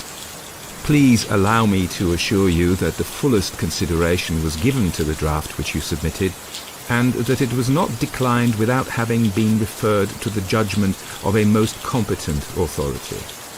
No personal question, it can hardly be necessary for me to add, can have had the slightest influence on the decision of the Council. Believe me, ut supra. April 20th. The Secretary of the Association begs respectfully to inform Mr. Carswell that it is impossible for him to communicate the name of any person or persons to whom the draft of Mr. Carswell's paper may have been submitted, and further desires to intimate that he cannot undertake to reply to any further letters on this subject. And who is Mr. Carswell? Inquired the Secretary's wife. She had called at his office and, perhaps unwarrantably, had picked up the last of these 3 letters which the typist had just brought in. Why, my dear, just at present Mr. Carswell is a very angry man. But I don't know much about him otherwise, except that he is a person of wealth. His address is Lufford Abbey, Warwickshire, and he's an alchemist, apparently, and wants to tell us all about it, and that's about all. Except that I don't want to meet him for the next week or 2. Now, if you're ready to leave this place, I am. What have you been doing to make him angry? Asked Mrs. Secretary. The usual thing, my dear, the usual thing. He sent in the draft of a paper he wanted to read at the next meeting, and we referred it to Edward Dunning, almost the only man in England who knows about these things. And he said it was perfectly hopeless, so we declined it. So Carswell has been pelting me with letters ever since. The last thing he wanted was the name of the man we referred his nonsense to. You saw my answer to that. But don't you say anything about it, for goodness sake. I should think not, indeed. Did I ever do such a thing? I do hope, though, he won't get to know that it was poor Mr. Dunning. Poor Mr. Dunning. I don't know why you call him that. He's a very happy man, is Dunning. Lots of hobbies, and a comfortable home, and all his time to himself. I only meant I should be sorry for him if this man got hold of his name and came and bothered him. Oh, yes, I dare say he would be poor Mr. Dunning then. The Secretary and his wife were lunching out, and the friends to whose house they were bound were Warwickshire people. So Mrs. Secretary had already settled it in her own mind that she would question them judiciously about Mr. Carswell. But she was saved the trouble of leading up to the subject, for the hostess said to the host before many minutes had passed, "I saw the Abbot of Lufford this morning." The host whistled. "Did you? What in the world brings him up to town?" "Goodness knows. He was coming out of the British Museum gate as I drove past."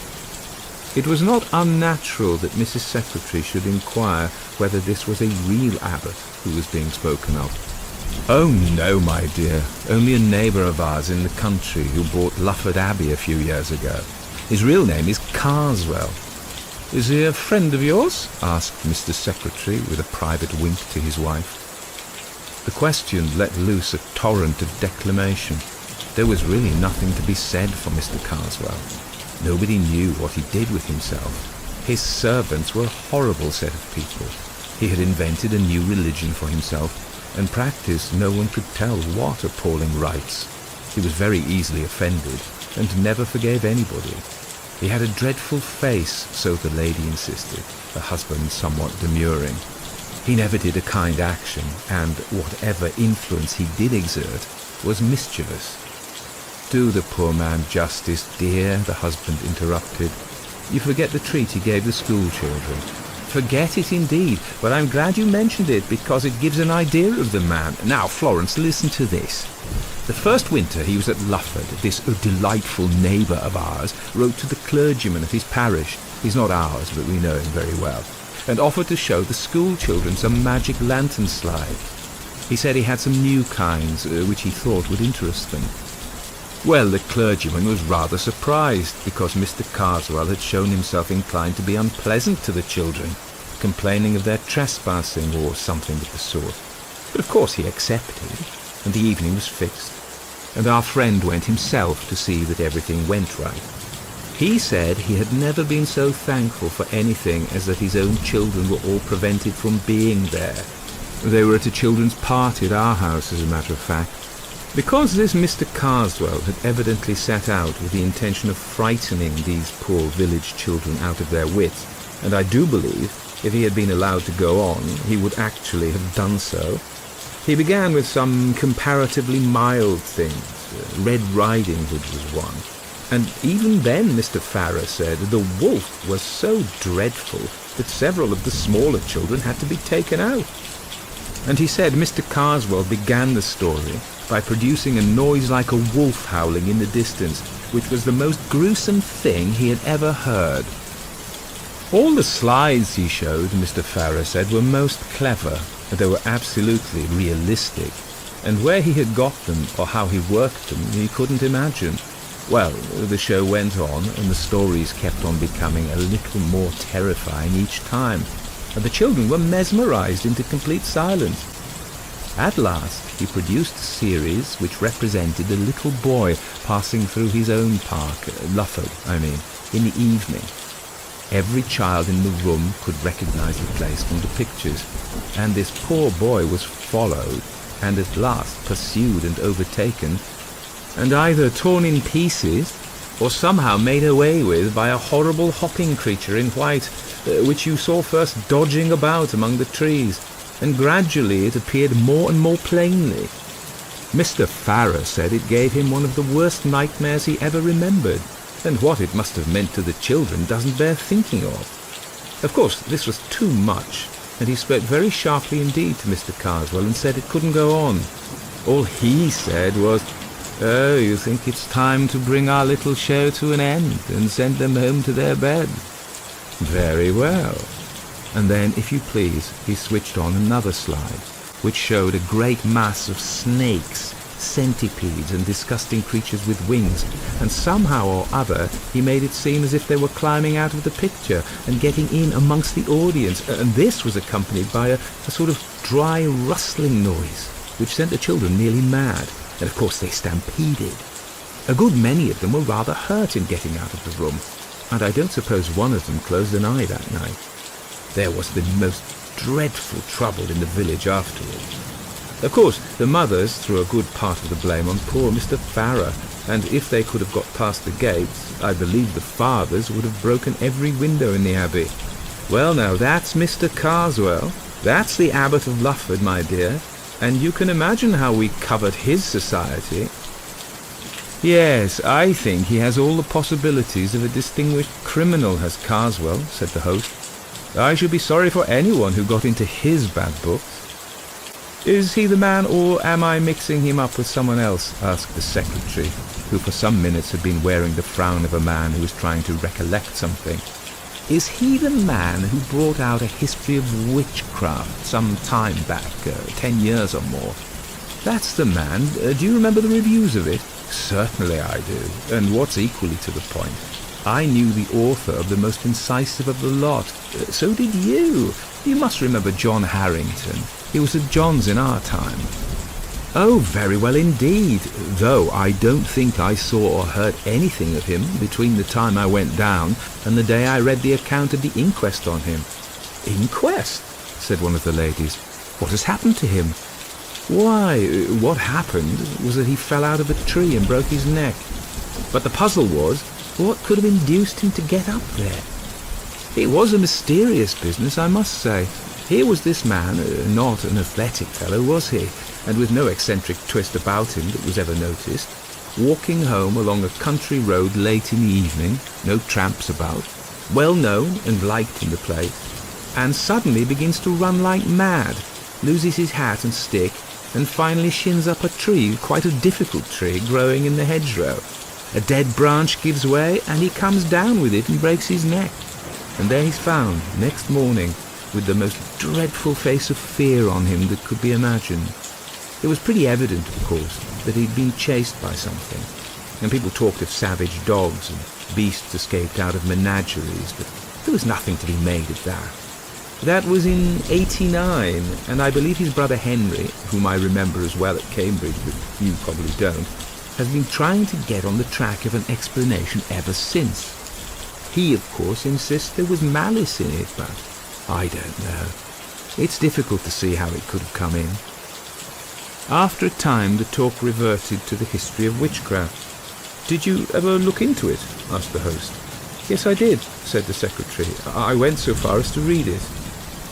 Was it as bad as it was made out to be? Oh, in point of style and form, quite hopeless. It deserved all the pulverizing it got. But beside that, it was an evil book. The man believed every word of what he was saying, and I'm very much mistaken if he hadn't tried the greater part of his receipts. Well, I only remember Harrington's review of it, and I must say, if I'd been the author, it would have quenched my literary ambition for good. I should never have held up my head again. It hasn't had that effect on the present case, but come, it's 3:30. I must be off. On the way home, the secretary's wife said, I do hope that horrible man won't find out that Mr. Dunning had anything to do with the rejection of his paper. I don't think there's much chance of that, said the secretary. Dunning won't mention it himself, for these matters are confidential, and none of us will for the same reason. Carswell won't know his name, for Dunning hasn't published anything on the same subject yet. The only danger is that Carswell might find out, if he was to ask the British Museum people, who was in the habit of consulting alchemical manuscripts. I can't very well tell them not to mention Dunning, can I? It would set them talking at once. Let's hope it won't occur to him. However, Mr. Carswell was an astute man. This much is in the way of prologue. On an evening, rather later in the same week, Mr. Edward Dunning was returning from the British Museum, where he had been engaged in research, to the comfortable house in the suburb where he lived alone, tended by two excellent women who had long been with him. There is nothing to be added by way of description of him to what we have heard already. Let us follow him as he takes his sober course homewards. A train took him to within a mile or two of his house, and an electric tram a stage farther. The line ended at a point some 300 yards from his front door. He had had enough of reading when he got into the car, and indeed the light was not such as to allow him to do more than study the advertisements on the panes of glass that faced him as he sat. As was not unnatural, the advertisements in this particular line of cars were objects of his frequent contemplation, and, with the possible exception of the brilliant and convincing dialogue between Mr. Lampler and an eminent K.C. on the subject of pyretic saline, none of them afforded much scope to his imagination. I am wrong. There was one, at the corner of the car farthest from him, which did not seem familiar. It was in blue letters on a yellow ground, and all that he could read of it was a name, John Harrington, and something like a date. It could be of no interest to him to know more, but for all that, as the car emptied, he was just curious enough to move along the seat until he could read it well. He felt, to a slight extent, repaid for his trouble. The advertisement was not of the usual type. It ran thus: in memory of John Harrington, FSA, of the Laurels, Ashbrook, died September 18th, 1889. 3 months were allowed. The car stopped.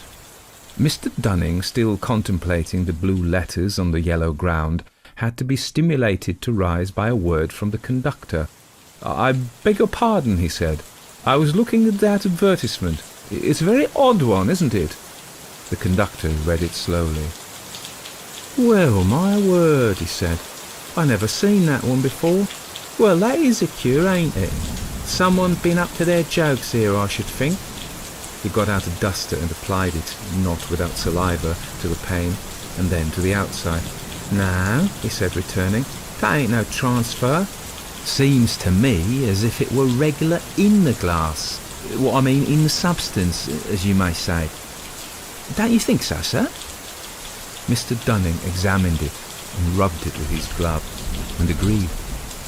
"Who looks after these advertisements and gives leave for them to be put up? I wish you would inquire. I will just take a note of the words." At this moment there came a call from the driver. "Look alive, George, time's up." All right, there's something else. What's up at this end? You come and look at this here glass." "What's gone with the glass?" said the driver, approaching. "Well, and who's Harrington? What's this all about?" "I was just asking who was responsible for putting the advertisements up in your cars, and saying it would be as well to make some inquiry about this one." "Well, sir, that's all done at the company's office, that work is. It's our Mr. Timms, I believe, looks into that. When we put up tonight, I'll leave word, and perhaps I'll be able to tell you tomorrow, if you happen to be coming this way." This was all that passed that evening. Mr. Dunning did just go to the trouble of looking up Ashbrook, and found that it was in Warwickshire. The next day he went to town again. The car, it was the same car, was too full in the morning to allow of his getting a word with the conductor. He could only be sure that the curious advertisement had been made away with. The close of the day brought a further element of mystery into the transaction. He had missed the tram, or else preferred walking home. But at a rather late hour, while he was at work in his study, one of the maids came to say that 2 men from the tramways were very anxious to speak to him. This was a reminder of the advertisement, which he had, he says, nearly forgotten. He had the men in. They were the conductor and driver of the car, and when the matter of refreshment had been attended to, asked what Mr. Timms had to say about the advertisement. "Well, sir, that's what we took the liberty to step round about," said the conductor. "Mr. Timms, he give William here the rough side of his tongue about that. According to him, there weren't no advertisement of that description sent in, nor ordered, nor paid for, nor put up, nor nothing, let alone not being there, and we was playing the fool, taking up his time. Well, I says, if that's the case, all I ask of you, Mr. Timms, I says, is to take a look at it for yourself," I says. "Of course, if it ain't there," I says, "you may take and call me what you like." "Right," he says, "I will," and we went straight off. Now, I leave it to you, sir, if that ad, as we term 'em, with Harrington on it, weren't as plain as ever you see anything. Blue letters on yellow glass, and as I says at the time, and you bore me out, regular in the glass, 'cause if you remember, you recollected me swabbing it with my duster. To be sure I do, quite clearly. Well, you may say, well, I don't think. Mr. Timms, he gets into the car with a light. No, he told William to hold the light outside. Now, he says, where's your precious ad, what we've heard so much about? Here it is, I says, Mr. Timms, and laid my hand on it. The conductor paused. Well, said Mr. Dunning, it was gone, I suppose. Broken. Broke? Not it. There weren't, if you believe me, no more trace of them letters. Blue letters as they was on that piece of glass. Then, well, it's no good me talking. I never seen such a thing. I'll leave it to William here if... But there, as I says, what's the benefit in me going on about it? And what did Mr. Timms say? What he did, what I give him leave to, he called us pretty much anything he liked, and I don't know as I blame him so much neither. But what we thought, William and me did, was, as we seen you take down a bit of that note about that lettering, I certainly did that, and I have it now. Do you wish me to speak to Mr. Timms myself and show it to him? Was that what you came in about? There, didn't I say as much, said William. Deal with a gent if you can get on the track of one, that's my word.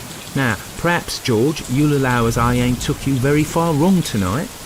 Very well, William, very well. No need for you to go on as if you had to frog march me here. I come quiet, didn't I? All the same for that, we hadn't ought to take up your time this way, sir.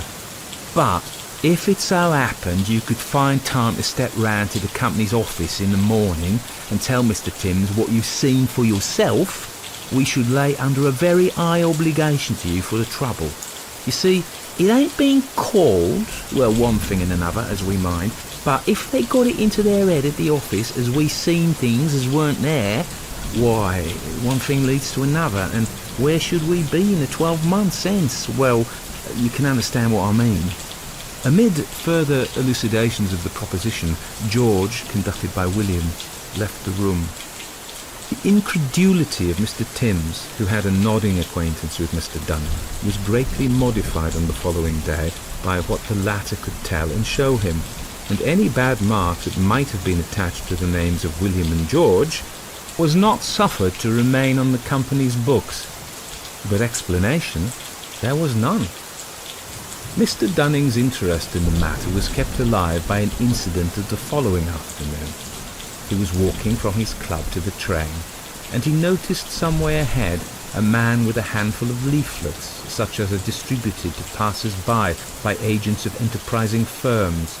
This agent had not chosen a very crowded street for his operations. In fact, Mr. Dunning did not see him get rid of a single leaflet before he himself reached the spot.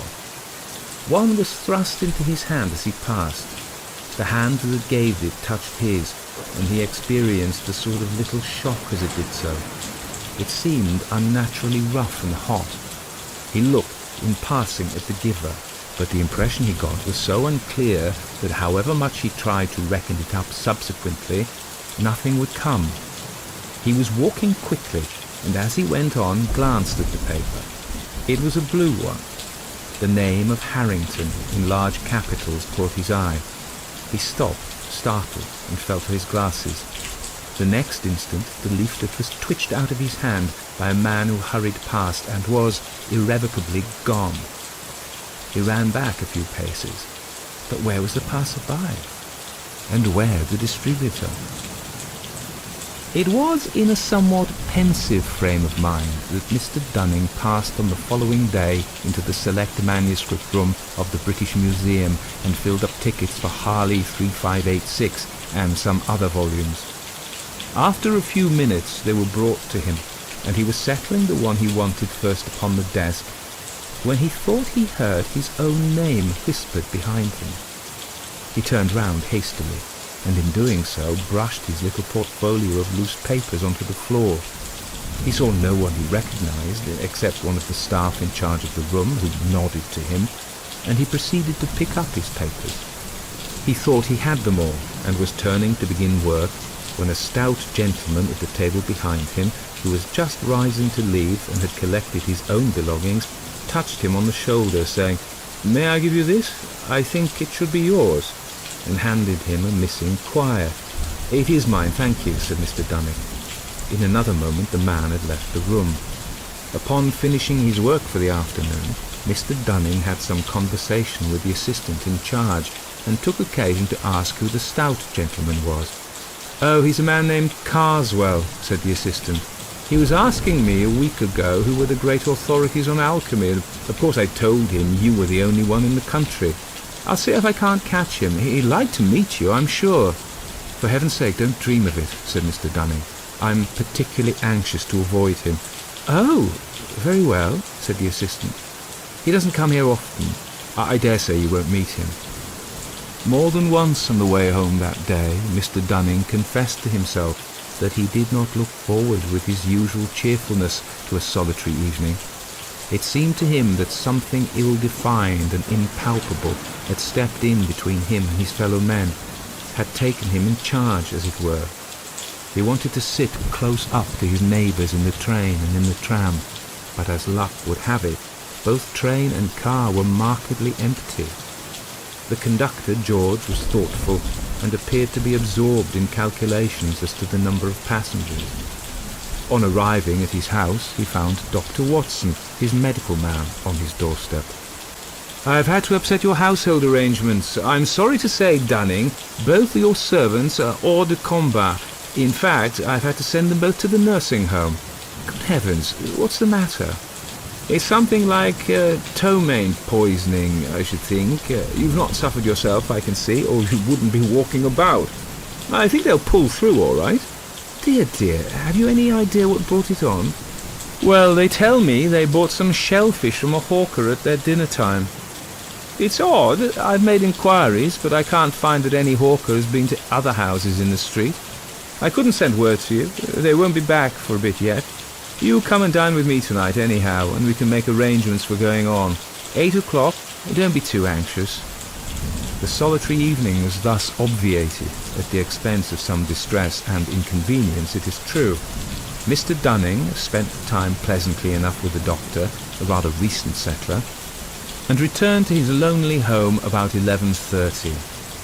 The night he passed is not one on which he looks back with any satisfaction. He was in bed and the light was out. He was wondering if the charwoman would come early enough to get him hot water next morning, when he heard the unmistakable sound of his study door opening. No step followed it on the passage floor, but the sound must mean mischief, for he knew that he had shut the door that evening after putting his papers away in his desk. It was rather shame than courage that induced him to slip out into the passage and lean over the banister in his nightgown, listening. No light was visible. No further sound came. Only a gust of warm or even hot air played for an instant round his shins. He went back and decided to lock himself into his room. There was more unpleasantness, however. Either an economical suburban company had decided that their light would not be required in the small hours and had stopped working, or else something was wrong with the meter. The effect was, in any case, that the electric light was off. The obvious course was to find a match, and also to consult his watch. He might as well know how many hours of discomfort awaited him. So he put his hand into the well-known nook under the pillow, only it did not get so far. What he touched was, according to his account, a mouth with teeth and with hair about it, and, he declares, not the mouth of a human being. I do not think it is any use to guess what he said or did, but he was in a spare room with the door locked and his ear to it before he was clearly conscious again, and there he spent the rest of a most miserable night, looking every moment for some fumbling at the door, but nothing came. The venturing back to his own room in the morning was attended with many listenings and quiverings.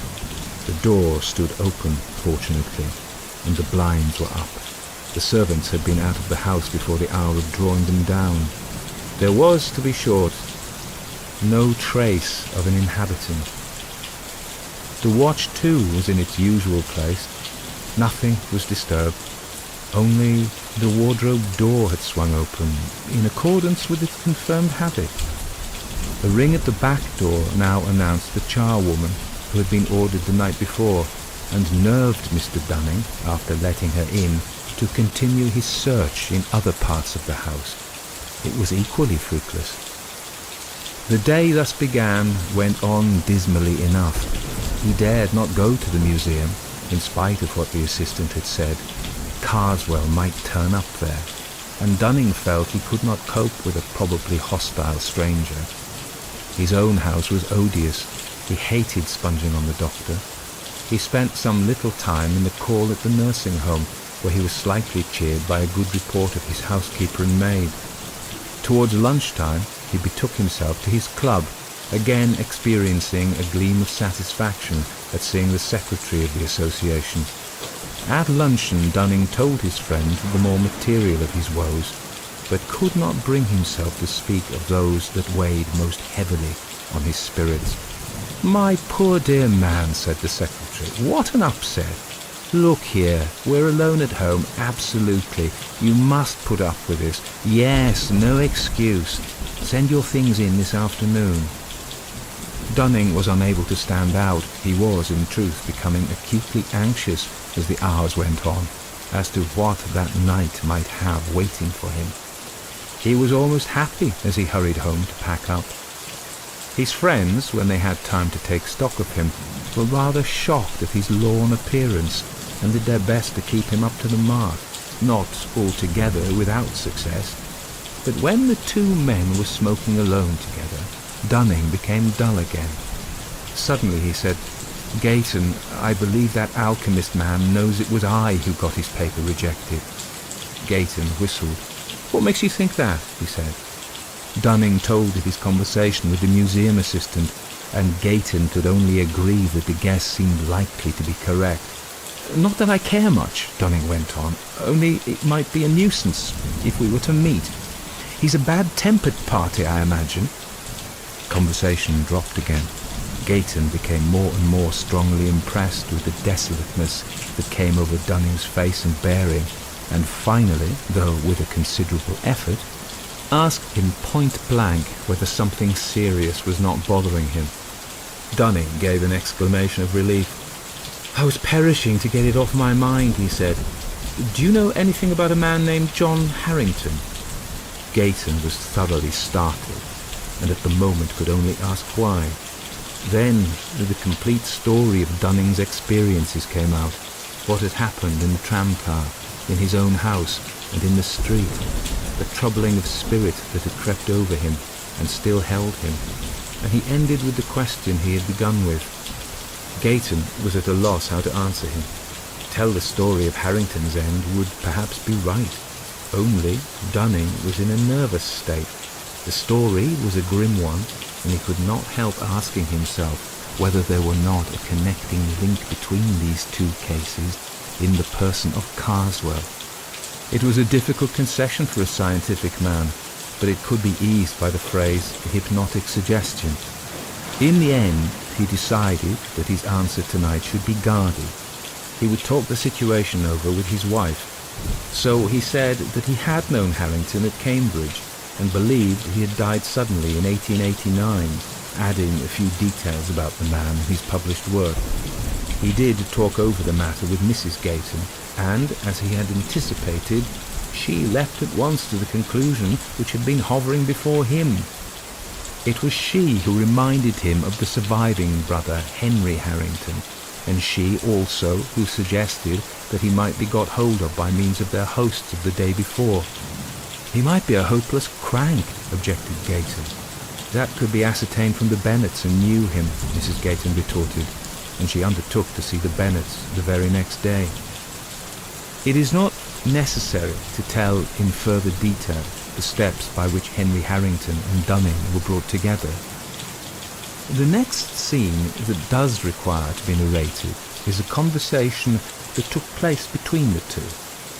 Dunning had told Harrington of the strange ways in which the dead man's name had been brought before him, and had said something besides of his own subsequent experiences. Then he had asked if Harrington was disposed in return to recall any of the circumstances connected with his brother's death.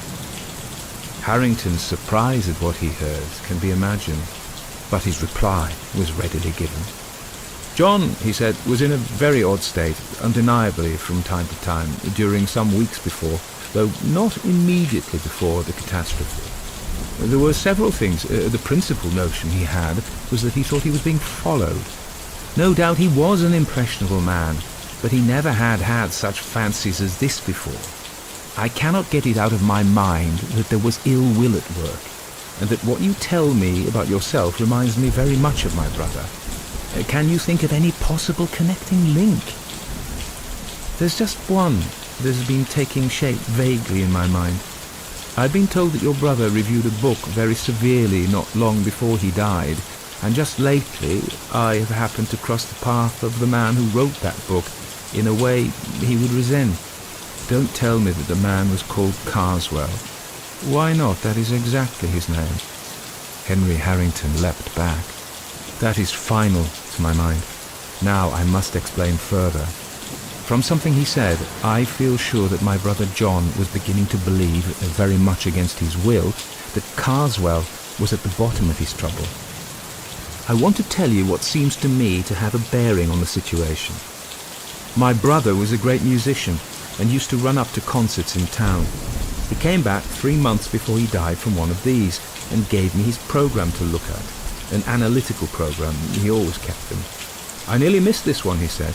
I suppose I must have dropped it. Anyhow, I was looking for it under my seat and in my pockets and so on, and my neighbour offered me his, said, might he give it to me, as he had no further use for it, and he went away just afterwards. I don't know who he was, a stout, clean-shaven man. I should have been sorry to miss it, of course. I could have bought another, but this cost me nothing. At another time he told me that he had been very uncomfortable, both on the way to his hotel and during the night. I piece things together now in thinking it over. Then, not very long after, he was going over these programs, putting them in order to have them bound up, and in this particular one, which, by the way, I had hardly glanced at, he found quite near the beginning a strip of paper with some very odd writing on it in red and black, most carefully done. It looked to me more like runic letters than anything else. Why, he said, this must belong to my fat neighbour. It looks as if it might be worth returning to him. It may be a copy of something. Evidently someone has taken trouble over it. How can I find his address? We talked it over for a little and agreed that it wasn't worth advertising about, and that my brother better look out for a man at the next concert, to which he was going very soon. The paper was lying on the book, and we were both by the fire. It was a cold, windy summer evening. I suppose the door blew open, though I didn't notice it. At any rate, a gust, a warm gust it was, came quite suddenly between us, took the paper, and blew it straight into the fire. It was light, thin paper, and flared and went up the chimney in a single act. Well, I said, you can't give it back now. He said nothing for a minute, then rather crossly, no, I can't, but why you should keep on saying so, I don't know. I remarked that I didn't say it more than once. Not more than 4 times, you mean, was all he said. I remember all that very clearly, without any good reason. And now to come to the point. I don't know if you looked at that book of Carswell's, which my unfortunate brother reviewed. It's not likely that you should, but I did, both before his death and after it. The first time we made a game of it. It was written in no style at all, split infinitives and every sort of thing that makes an Oxford gorge rise. Then there was nothing that the man didn't swallow, mixing up classical myths and stories out of the golden legend with reports of savage customs of today, all very proper, no doubt, if you know how to use them, but he didn't. He seemed to put the golden legend and the golden bough exactly on a par, and to believe both. A pitiable exhibition, in short.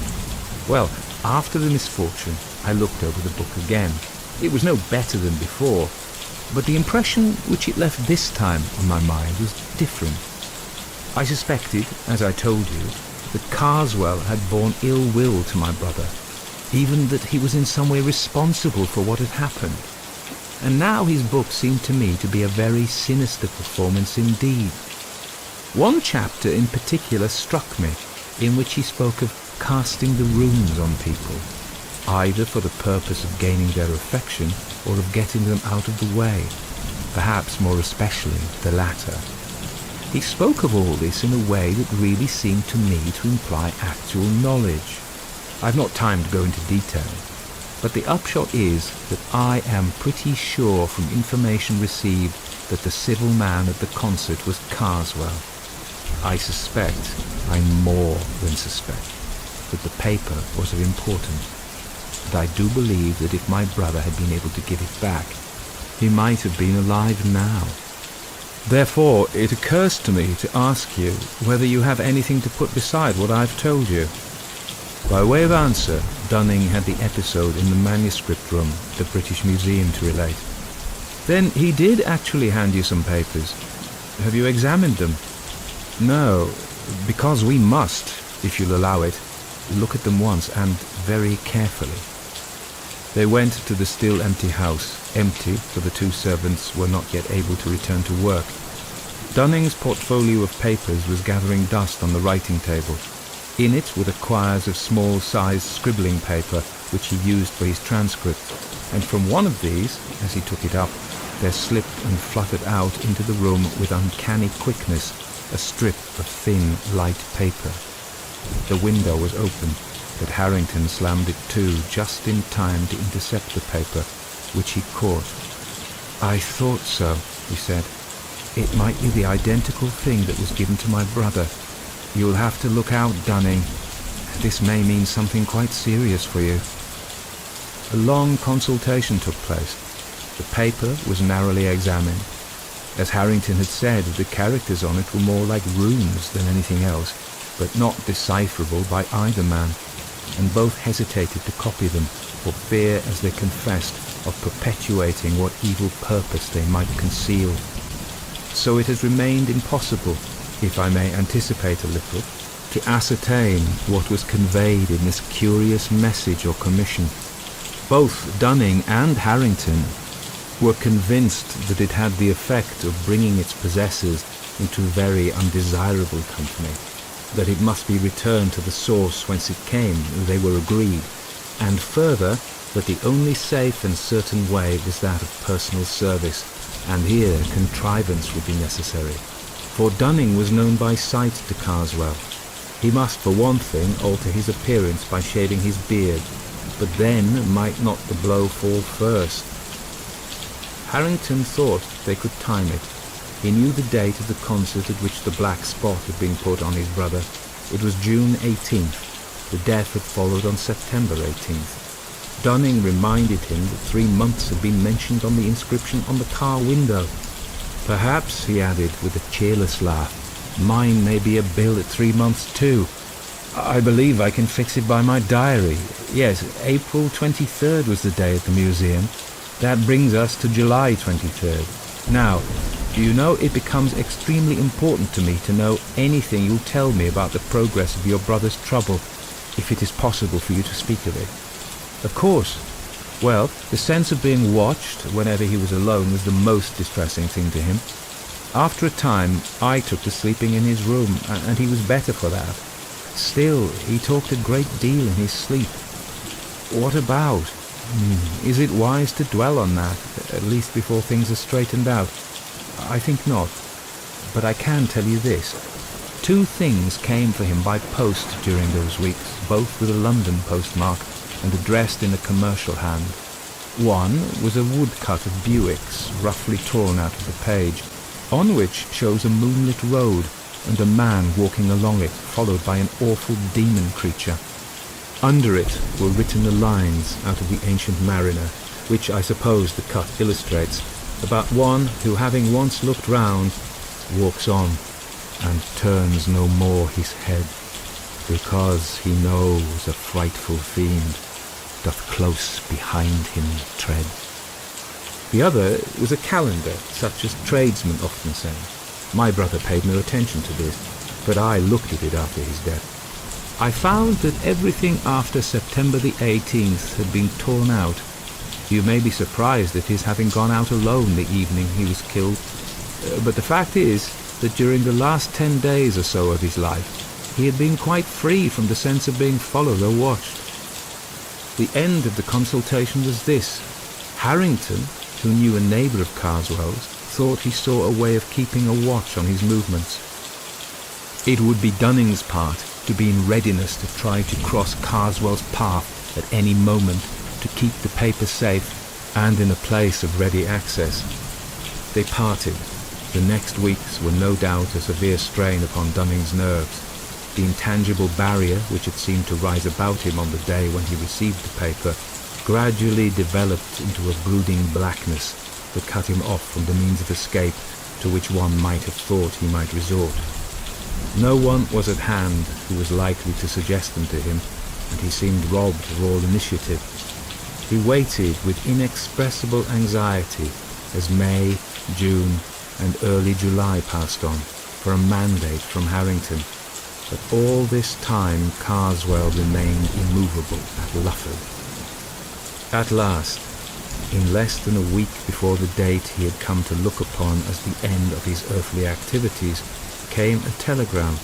"Leaves Victoria by boat train Thursday night. Do not miss. I come to you tonight. Harrington." He arrived accordingly, and they concocted plans.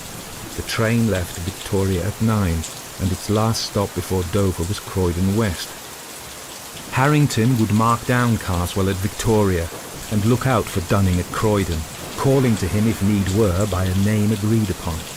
Dunning, disguised as far as might be, was to have no label or initials or any hand luggage, and must at all costs have the paper with him. Dunning's suspense as he waited on the Croydon platform I need not attempt to describe. His sense of danger during the last days had only been sharpened by the fact that the cloud about him had perceptibly been lighter. But relief was an ominous symptom. And if Carswell eluded him now, hope was gone. And there were so many chances of that. The rumour of the journey might be itself a device. The 20 minutes in which he paced the platform and persecuted every porter with inquiries as to the boat train were as bitter as any he had spent. Still, the train came, and Harrington was at the window. It was important, of course, that there should be no recognition. So Dunning got in at the farther end of the corridor carriage, and only gradually made his way to the compartment where Harrington and Carswell were. He was pleased, on the whole, to see that the train was far from full. Carswell was on the alert, but gave no sign of recognition. Dunning took the seat not immediately facing him, and attempted vainly at first, then, with increasing command of his faculties, to reckon the possibilities of making the desired transfer. Opposite to Carswell and next to Dunning was a heap of Carswell's coats on the seat. It would be of no use to slip the paper into these. He would not be safe, or would not feel so, unless in some way it could be proffered by him and accepted by the other. There was a handbag open and with papers in it. Could he manage to conceal this, so that perhaps Carswell might leave the carriage without it, and then find and give it to him? This was the plan that suggested itself. If he could only have counselled with Harrington, but that could not be. The minutes went on. More than once Carswell rose and went out into the corridor. The second time Dunning was on the point of attempting to make the bag fall off the seat, but he caught Harrington's eye and read in it a warning. Carswell, from the corridor, was watching, probably to see if the two men recognized each other. He returned, but was evidently restless. And when he rose the third time, hope dawned, for something did slip off his seat and fall with hardly a sound onto the floor. Carswell went out once more and passed out of range of the corridor window. Dunning picked up what had fallen and saw that the key was in his hands in the form of one of Cook's ticket cases with tickets in it. These cases have a pocket in the cover, and within a very few seconds the paper, of which we have heard, was in the pocket of this one. To make the operation more secure, Harrington stood in the doorway of the compartment and fiddled with the blind. It was done, and done at the right time, for the train was now slowing down towards Dover. In a moment more, Carswell re-entered the compartment. As he did so, Dunning, managing, he knew not how, to suppress the tremble in his voice, handed him the ticket case, saying, "May I give you this, sir? I believe it's yours." After a brief glance at the ticket inside, Carswell uttered the hoped-for response, "Yes, it is. Much obliged to you, sir." And he placed it in his breast pocket. Even in the few moments that remained, moments of tense anxiety, for they knew not to what a premature finding of the paper might lead. Both men noticed that the carriage seemed to darken about them and to grow warmer, that Carswell was fidgety and depressed, that he drew the heap of loose coats near to him and cast it back as if it repelled him, and that he then sat upright and glanced anxiously at both. They, with sickening anxiety, busied themselves in collecting their belongings, but they both thought that Carswell was on the point of speaking when the train stopped at Dover town. It was natural that in the short space between town and pier they should both go into the corridor. At the pier they got out, but so empty was the train that they were forced to linger on the platform until Carswell should have passed ahead of them with his porter on the way to the boat, and only then was it safe for them to exchange a pressure of the hand and a word of concentrated congratulation. The effect upon Dunning was to make him almost faint. Harrington made him lean up against the wall, while he himself went forward a few yards within sight of the gangway to the boat, at which Carswell had now arrived. The man at the head of it examined his ticket, and laden with coats he passed down into the boat. Suddenly the official called after him, "You, sir, beg pardon, did the other gentleman show his ticket?" What the devil do you mean by the other gentleman? Carswell's snarling voice called back from the deck. The man bent over and looked at him. "The devil? Well, I don't know, I'm sure," Harrington heard him say to himself, and then aloud, "My mistake, sir. Must have been your rugs. Ask your pardon." And then, to a subordinate near him, "Had he got a dog with him, or what? Funny thing, I could have swore he wasn't alone." "Well, whatever it was, they'll have to see it aboard. She's off now. Another week and we shall be getting the holiday customers." In 5 minutes more, there was nothing but the lessening lights of the boat, the long line of the Dover lamps, the night breeze and the moon. Long and long the two sat in their room at the Lord Warden. In spite of the removal of their greatest anxiety, they were oppressed with a doubt, not of the lightest.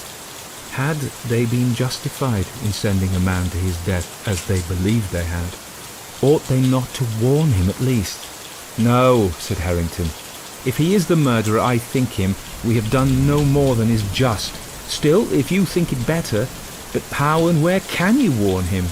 "He was booked to Abbeville only," said Dunning. I saw that. "If I wire to the hotels there in Jones' Guide, 'Examine your ticket case, Dunning,' I should feel happier. This is the 21st.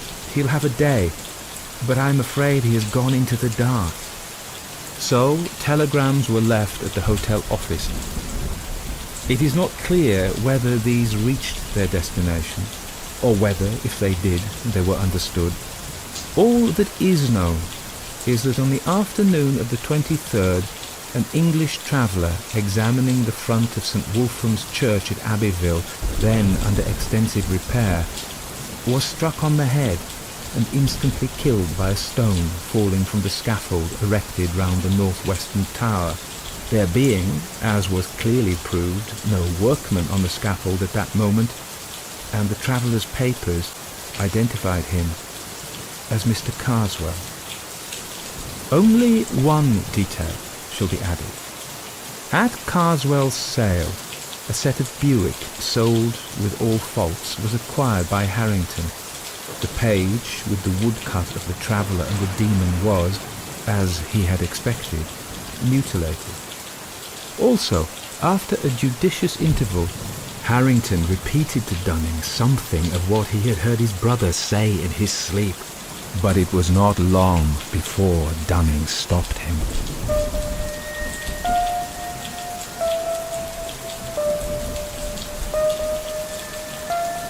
Everybody dies, don't they? Everybody dies. Isn't that so? You tried to get into the long drawer today, didn't you? How do the men come back? Hello, it's just Tony Walker here. I'm sure that you, like me, do not enjoy having your stories interrupted by advertisements. However, they are a necessary evil in keeping the podcast going. We need to pay the bills somehow. But there is a solution. in that I can have an income and you can enjoy your podcasts ad-free with the joyous knowledge and the comfort and satisfaction of knowing that you're giving money directly to the creator, more or less. So if you go to Patreon, which is www.patreon.com/, and my particular name is Barkid, so www.patreon.com/BARCUD, that's me. And you get access to members only stories, you get early access to the stories before they go out anywhere else, and you have a library of stories that you can download and they don't have any ads on them. How about that? So if you would consider doing that, please just nip along to Patreon, sign up, and hopefully that provides the solution to not wanting your stories interrupted by ads. So that was Casting the Runes, or Casting the Runes, by M.R. James. We've done a few M.R. James in the past, but it's worth just giving a little background to him.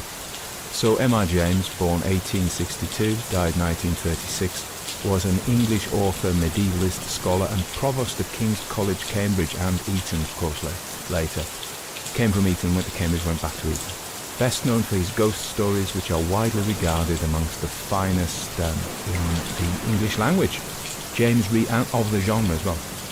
James redefined the traditional ghost story by abandoning many of the formal Gothic cliches of his predecessors and using more realistic contemporary settings, so they're not quite as hysterical as being insane monks in burning monasteries in Transylvania.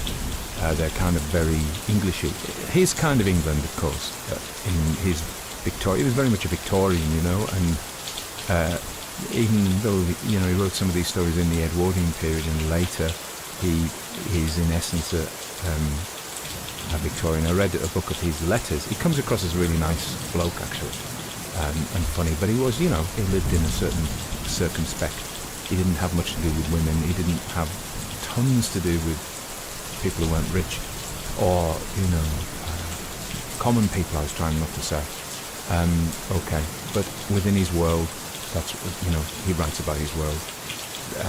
Academic, the protagonist being a scholar or an antiquarian, as in this case. Casting the Runes is a short story first published in 1911 as part of his collection More Ghost Stories. The story tells a tale, as you know, of Edward Dunning, who crosses Carswell, who gets cursed. You know this with a slip of paper. There's no spoiler, because presumably you're not listening to this first. The story has been adapted several times for television and film, most notably as a 1957 film Night of the Demon, released in the US as Curse of the Demon, directed by Jacques Tourneur and starring Dana Andrews and Neil McGuinness. And of course, that film has lived on. Kate Bush famously samples it. It's coming, it's in the trees. It's in the trees, it's coming. I read an interesting article about that. So, the structure of the story, though, struck me as being, I hate to say this, I did an Agatha Christie the other day, and I was like, well, Agatha, you know, Agatha's was pretty good, but there were a couple of things. So, if you look at the story, it starts off with a couple of letters, fair enough, and that segues into a discussion between the secretary of this association that Carswell wants his paper on alchemy read out at, talking to his wife. Fair enough. Then they go for lunch, and Carswell's talked about again, and we get a bit of background about Carswell. We get a very Jamesian scene of this white thing hopping that scares the kids that Carswell puts on the Magic Lantern show for them. That's very Mezzotint to me. A very Jamesian type of monster, kind of amorphous, weird, you know, not necessarily where it should be, hard to understand, and of course very classic for James, unexplained. This isn't the real monster in the story. In fact, there is no real ghost in the story. That's as close as it gets that monster. But a very Jamesian thing. James didn't explain his stories. Why should he? And because of that, I think they keep that uncanny. Well, we have to be very careful because there are technical definitions of weird, uncanny, eerie, given to us by Sigmund Freud for the uncanny, and of course Mark Fisher, who defines the weird and the eerie particularly. I think it's more weird, really, which is interesting because, of course, M.R. James was very much admired by H.P. Lovecraft, that mainstream of weird fiction. Anyway, so we're talking about the structure.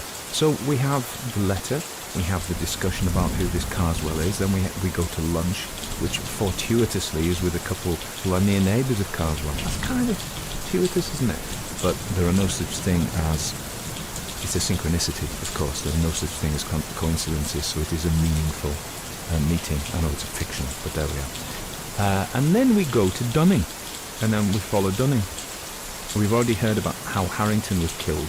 That's probably as essential to foreshadow, or else we wouldn't have been as worried about what was happening to Dunning. We've already been primed because of but there was an awful lot of words before we get to Dunning, and I think if you were to write that as a story these days, or a screenplay, they wouldn't like it. The Victorians did a famous thing, the framing story. Think of Turn of the Screw. Lots of them.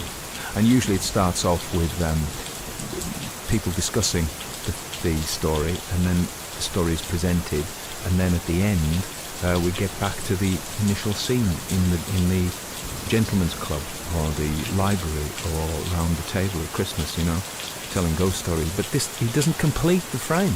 He has the beginning, and he doesn't complete the frame. When we meet the secretary again, as we do, it's not symmetrical, it's not equivalent.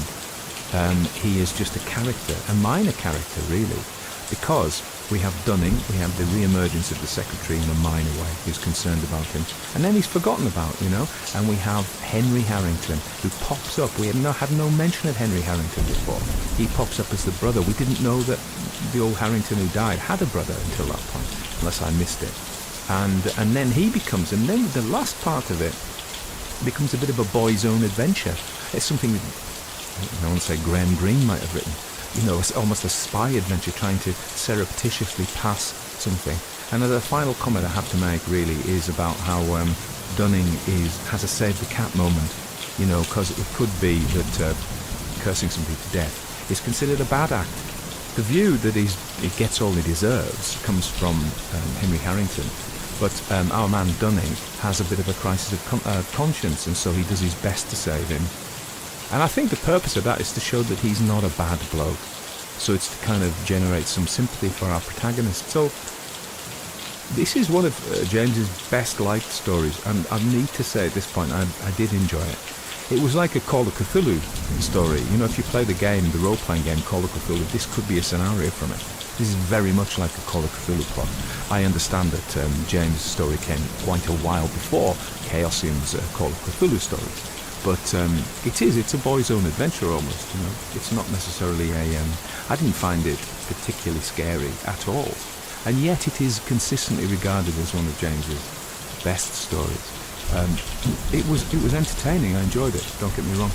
But I think he manages to pull it off in the story structure felt clumsy to me, to be honest. And who are you to say that, Tony? Well, it's just my opinion. Everybody has an opinion, and many people's opinions are wrong, which mine could be. That's just what I think. And the final thing to say, I suppose, about it is, this idea of cursing somebody by giving them a piece of paper. That's interesting. Think of Treasure Island and the Black Spot. This is what the pirates did. This has got runes on it, but it might as well have had a black spot, because the runes are a MacGuffin, really. They're not really explained what they are. It is a MacGuffin, in fact. It's not really explained, so that is a plot device in a movie. I think Alfred Hitchcock came up with that phrase. It doesn't really matter what it is. It's like the falcon in the Maltese Falcon. It doesn't really matter that it's a falcon. Or some of the Harry Potter stuff, It doesn't matter what it is. It's just a thing that is significant in the plot. A plot token, if you like. So, but yeah, the black spot. And also, very interestingly, in ancient Rome, cursed tablets, so they would write them on lead and throw them into divine shrines, asking the god to punish the wrongdoer, or the person that they've named on the little reds. And lots of these have been found from Bath, in the south of England, southwest of England, in the Roman baths there, which was a shrine to Aqua Sulis, I think, the waters of Sulis. So Sulis is the sun god. Sulis Minerva. So Sulis was equated with the Roman goddess of wisdom, Minerva, who may actually be an Etruscan goddess originally, borrowed by the Romans, whose goddess day was my birthday, 19th of March, and her symbol was the owl. This is a totally free digression on Minerva, has nothing to do with the story, casting the runes, apart from to say the shrine that she shared with the British god, Solos, genitive Sulis, sun, Hail, and welcome. It's in Gaelic, the sun is green, because the original word, probably soul, was taboo. Yeah, so you couldn't say it, so you had to refer to it as the bright one. And they do that with hairs as well. Anyway, you can't call a hair, so let's not get into it. In Welsh it's known as sgwarnog, the one with big ears, because you couldn't say the hare's name. The wolf in Irish is known as Mac Matira, which is the son of the land, because you couldn't say wolf. So if a thing has a taboo, you can't say its name, you have to use a circumlocution.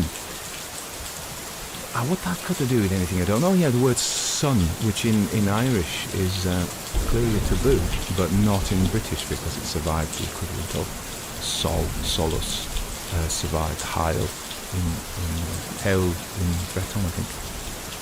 Okay, so there we are. So Aleister Crowley, have we said anything about him?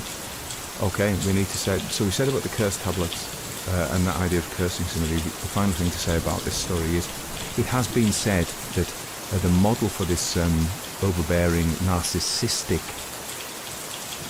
magician, occultist, is the great beast, Aleister Crowley. Okay, in 1911 he was not quite at the height of his infamy, maybe he was actually, as the wickedest man in the world.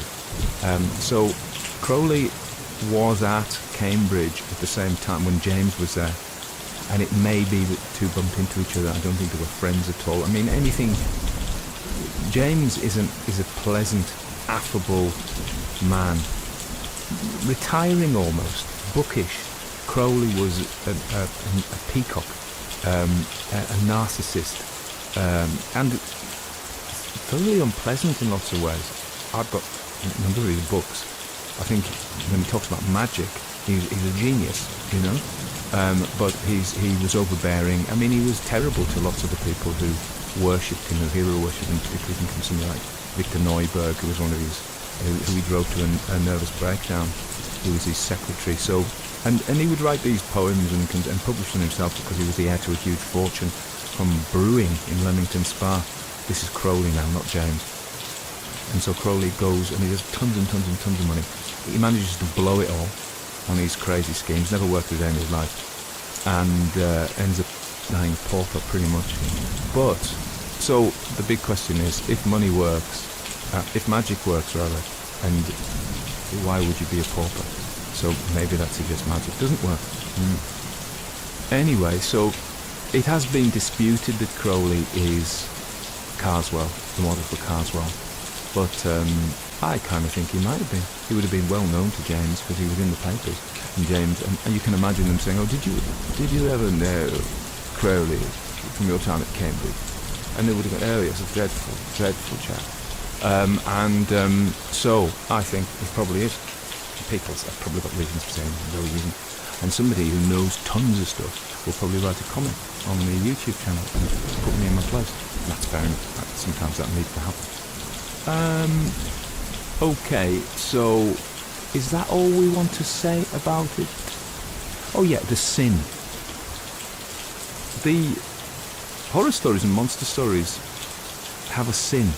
So there is something that the protagonist does that allows the monster in. This is not quite a horror story. It's more an adventure story.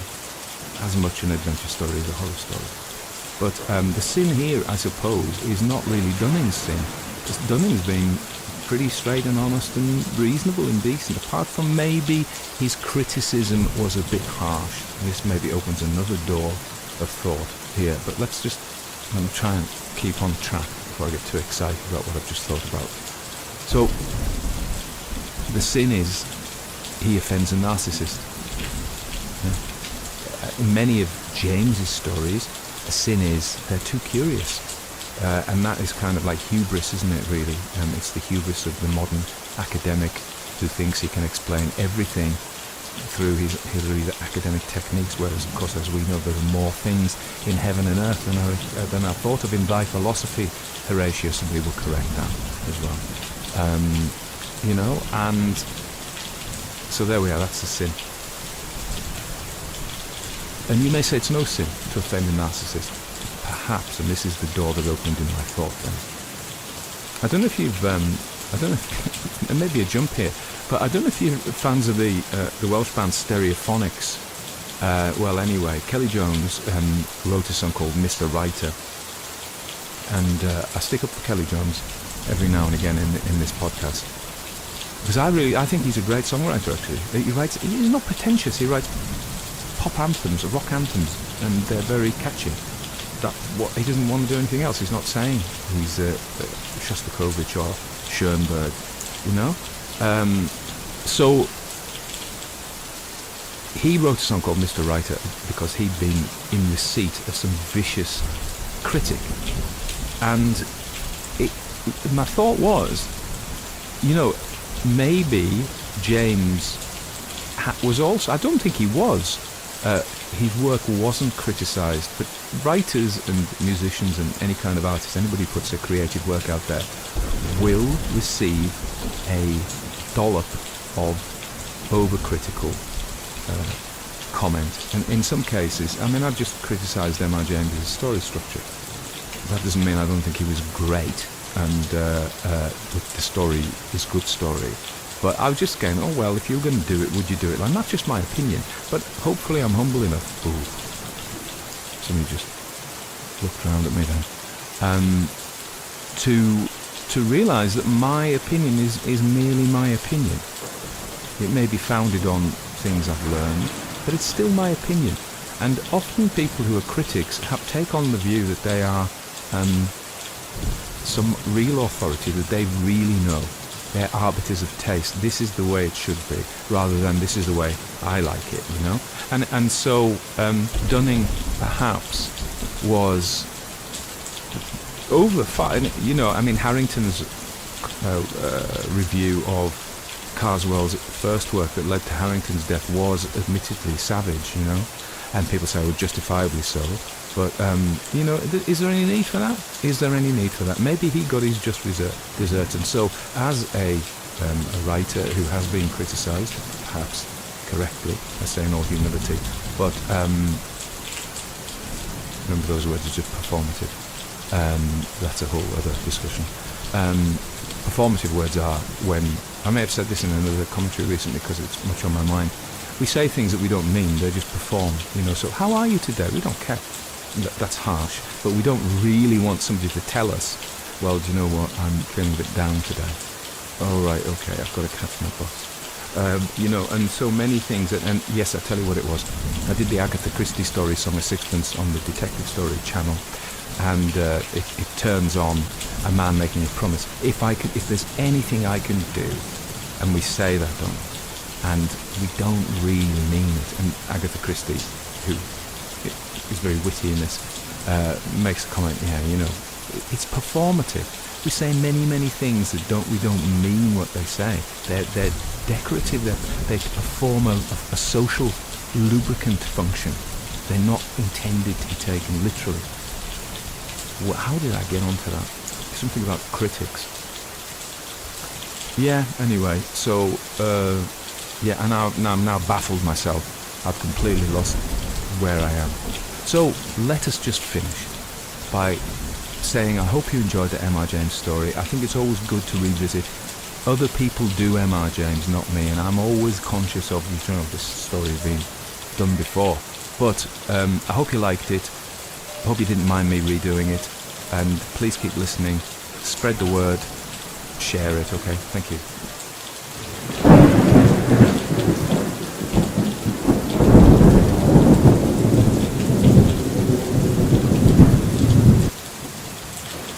The Smoke Ghost by Fritz Lieber. Miss Millick wondered just what had happened to Mr. Ran. He kept making the strangest remarks when she took dictation. Just this morning, he'd quickly turned around and asked, "Have you ever seen a ghost, Miss Millick?" And she had tittered nervously and replied, "When I was a girl, there was a thing in white that used to come out of the closet in the attic bedroom when you slept there and moan. Of course, it was just my imagination. I was frightened of lots of things." And he had said, "I don't mean that traditional kind of ghost. I mean a ghost from the world today with the soot of the factories in its face and the pounding of machinery in its soul. The kind that would haunt coal yards and slip around at night through deserted office buildings. Like this one. A real ghost, not something out of books." And she hadn't known what to say. He had never been like this before. Of course, it might be joking, but it didn't sound that way. Vaguely, Miss Millick wondered whether he mightn't be seeking some sort of sympathy from her. Of course, Mr. Ran was married and had a little child, but that didn't prevent her from having daydreams. She had daydreams about most of the men she worked for. The daydreams were all very similar in pattern and not very exciting, but they helped fill up the emptiness in her mind, and now he was asking her another of those disturbing and jarringly out-of-place questions. "Have you ever thought what a ghost of our times would look like, Miss Millick? Just picture it. A smoky, composite face with the hungry anxiety of the unemployed, the neurotic restlessness of the person without purpose, the jerky tension of the high-pressure metropolitan worker, the sullen resentment of the striker, the callous viciousness of the strike-breaker, the aggressive whine of the panhandler, the inhibited terror of the bombed civilian, and 1,000 other twisted emotional patterns, each one overlying and yet blending with the other, like a pile of semi-transparent masks." Miss Millick gave a little self-conscious shiver and said, "My, that would be terrible. What an awful thing to think of." She peered at him furtively across the desk. Was he going crazy? She remembered having heard that there had been something impressively abnormal about Mr. Ran's childhood, but she couldn't recall what it was. If only she could do something, joke at him or ask him what was really wrong. She shifted around the extra pencils in her left hand and mechanically traced over some of the shorthand curlicues in her notebook.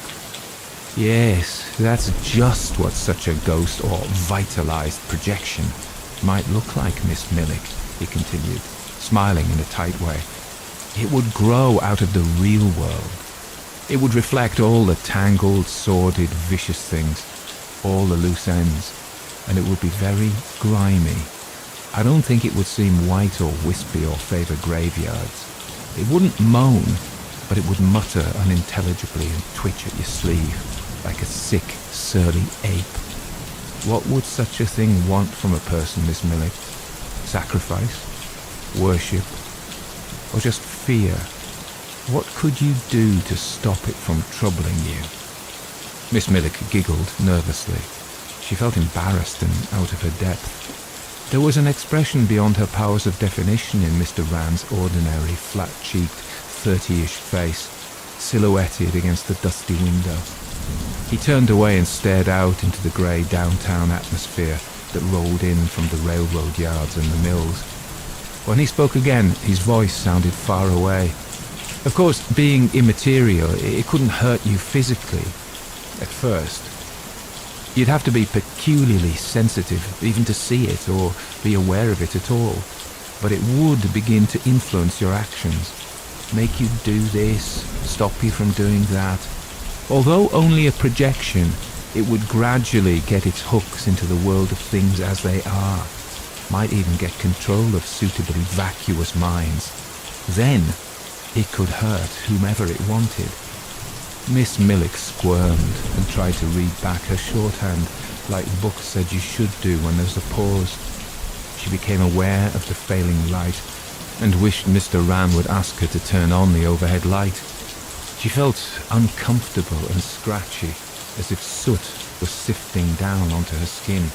"It's a rotten world, Miss Millick," said Mr. Ran, talking at the window, "fit for another morbid growth of superstition. It's time the ghosts, or whatever you call them, took over and began a rule of fear. There'd be no worse than men. But Miss Millick's diaphragm jerked, making her titter inanely. Of course there aren't any such things as ghosts. Mr. Rand turned around. She noticed with a start that his grin had broadened, though without getting any less tight. Of course there aren't, Miss Millick, he said in a sudden, loud, reassuring, almost patronising voice, as if she had been doing the talking rather than he. Modern science and common sense and better self-understanding all go to prove it. He stopped, staring past her abstractedly. She hung her head and might even have blushed if she hadn't felt so all at sea. Her leg muscles twitched, making her stand up, though she hadn't intended to. She aimlessly rubbed her hand back and forth along the edge of the desk, then pulled it back. "Why, Mr. Rand, look what I got off your desk," she said, showing him a heavy smudge. There was a note of cumbersomely playful reproof in her voice, but she really just wanted to be saying something. "No wonder the copy I bring you always gets so black. Somebody ought to talk to those scrub women. They're skimping on your room." She wished he would make some normal, joking reply, but instead he drew back and his face hardened. "Well, to get back to the letter to Fredericks," he rapped out harshly and began to dictate. When she was gone, he jumped up, dabbed his finger experimentally at the smudged part of the desk, frowned worriedly at the almost inky smears. He jerked open a drawer, snatched out a rag, hastily swabbed off the desk, crumpled the rag into a ball and tossed it back. There were 3 or 4 other rags in the drawer, each impregnated with soot. Then he strode over to the window and peered out anxiously through the gathering dusk, his eyes searching the panorama of roofs, fixing on each chimney, each water tank. "It's a psychosis, it must be. Hallucination, compulsion neurosis," he muttered to himself in a tired, distraught voice that would have made Miss Millick gasp. "Good thing I'm seeing the psychiatrist tonight. It's that damned mental abnormality cropping up in a new form. Can't be any other explanation. It can't be. But it's so damned real. Even the soot. I don't think I could force myself to get onto the elevated tonight. Good thing I made that appointment. The doctor will know." His voice trailed off. He rubbed his eyes, and his memory automatically started to grind. It had all begun on the elevated. There was a particular little sea of roofs he had grown into the habit of glancing at, just as the packed car carrying him homeward lurched around a turn. A dingy, melancholy little world of tar paper, tarred gravel, and smoky brick. Rusty tin chimneys with odd conical hats suggested abandoned listening posts. There was a washed-out advertisement of some ancient patent medicine on the nearest wall. Superficially, it was like 10,000 other drab city roofs, but he always saw it around dusk, either in the normal smoky half-light or tinged with red by the flat rays of a dirty sunset, or covered by ghostly wind-blown white sheets of rain splash, or patched with blackish snow, and it seemed unusually bleak and suggestive, almost beautifully ugly, though in no sense picturesque, dreary but meaningful. Unconsciously it came to symbolize for Catesby Ram certain disagreeable aspects of the frustrated, frightened century in which he lived, the jangled century of hate and heavy industry and fascist wars. The quick daily glance into the half-darkness became an integral part of his life. Oddly, he never saw it in the morning, for it was then his habit to sit on the other side of the car, his head buried in the paper. One evening, toward winter, he noticed what seemed to be a shapeless black sack lying on the third roof from the tracks. He didn't think about it.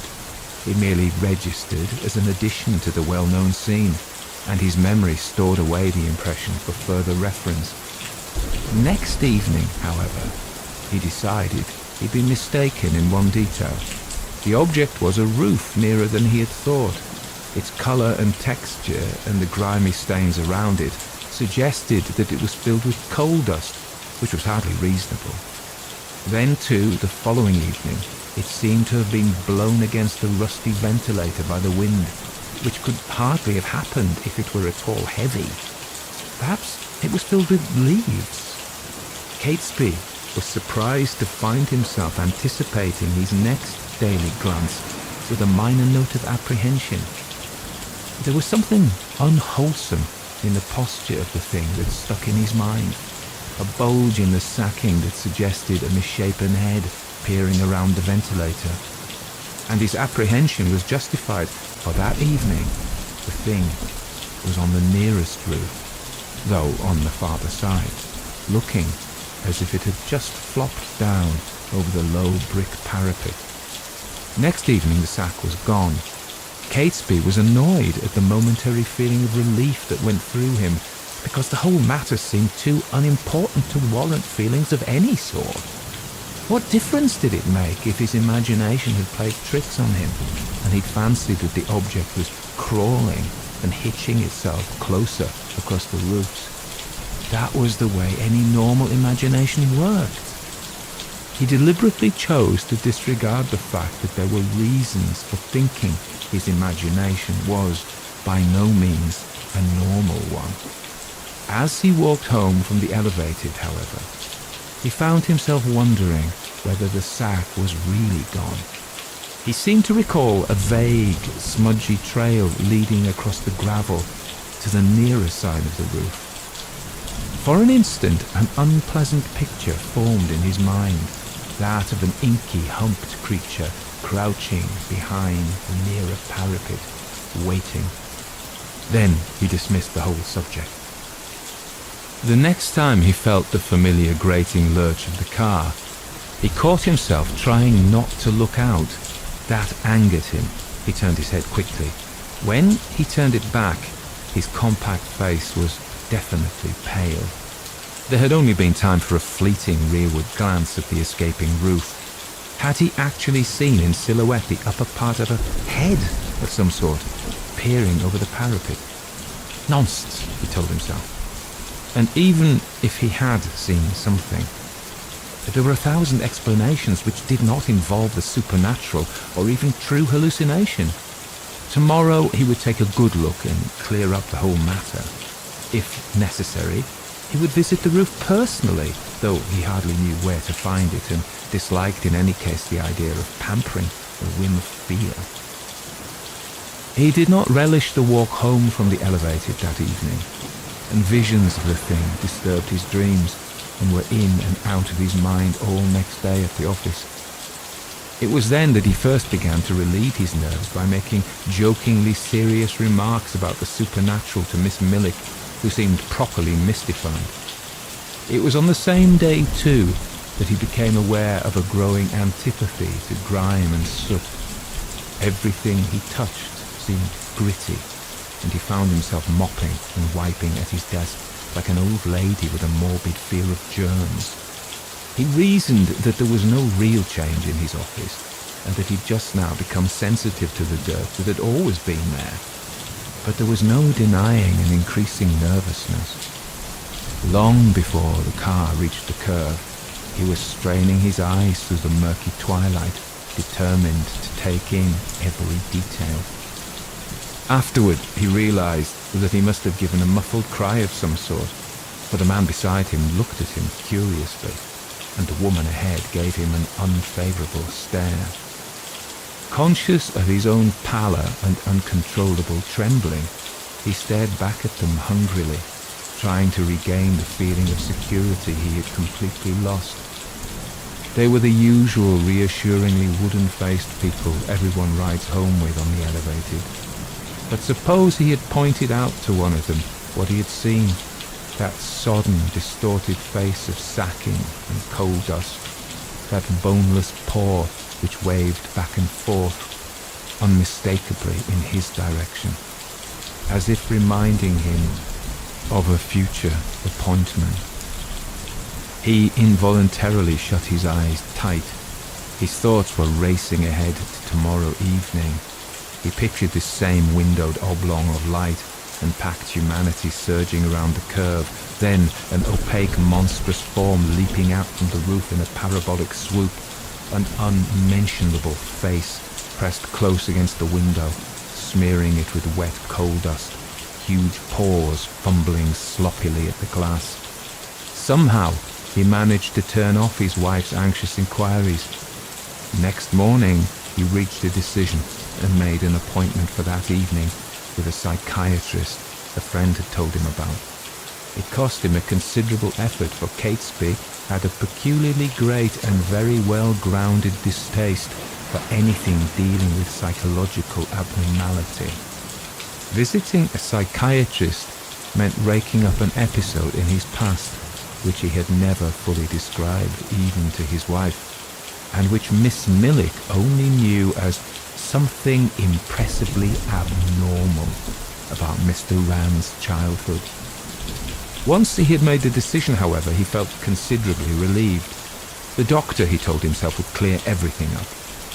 He could almost fancy the doctor saying, "Merely a bad case of nerves. However, you must consult the oculist whose name I'm writing down for you, and you must take 2 of these pills in water every hour," and so on.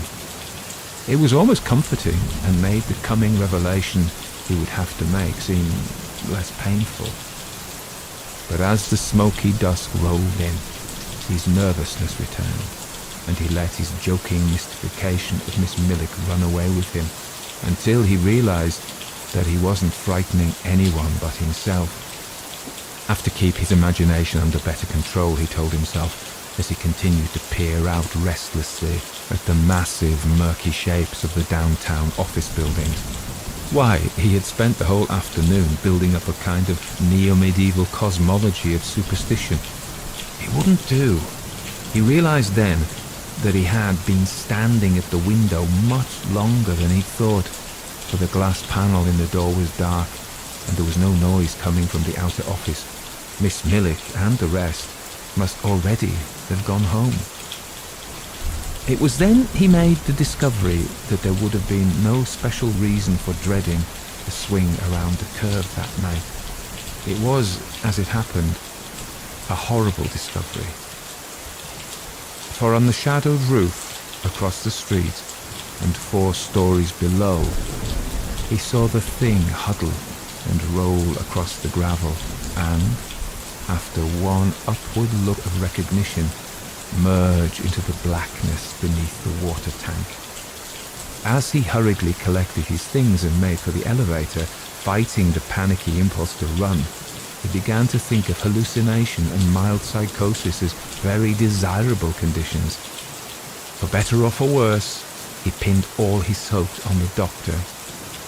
"So, you find yourself growing nervous and jumpy, as you put it," said Dr. Trevethik, smiling with dignified geniality. "Do you notice any more definite physical symptoms? Pain, headache, indigestion?" Catesby shook his head and wet his lips. "I'm especially nervous when riding in the elevated," he murmured swiftly. "I see. We'll discuss that more fully, but I'd like you first to tell me something you mentioned earlier. You said that there was something about your childhood that might predispose you to nervous ailments. As you know, the early years are critical ones in the development of an individual's behavior pattern." Catesby studied the yellow reflections of frosted globes in the dark surface of the desk. The palm of his left hand aimlessly rubbed the thick nap of the armchair. After a while, he raised his head and looked straight into the doctor's small brown eyes. "From perhaps my 3rd to my 9th year," he began, choosing the words with care, "I was what you might call a sensory prodigy." The doctor's expression did not change. "Yes?" he inquired politely. "What I mean is that I was supposed to be able to see through walls, read letters through envelopes and books through their covers, fence and play ping-pong blindfolded, find things out that were buried, read thoughts."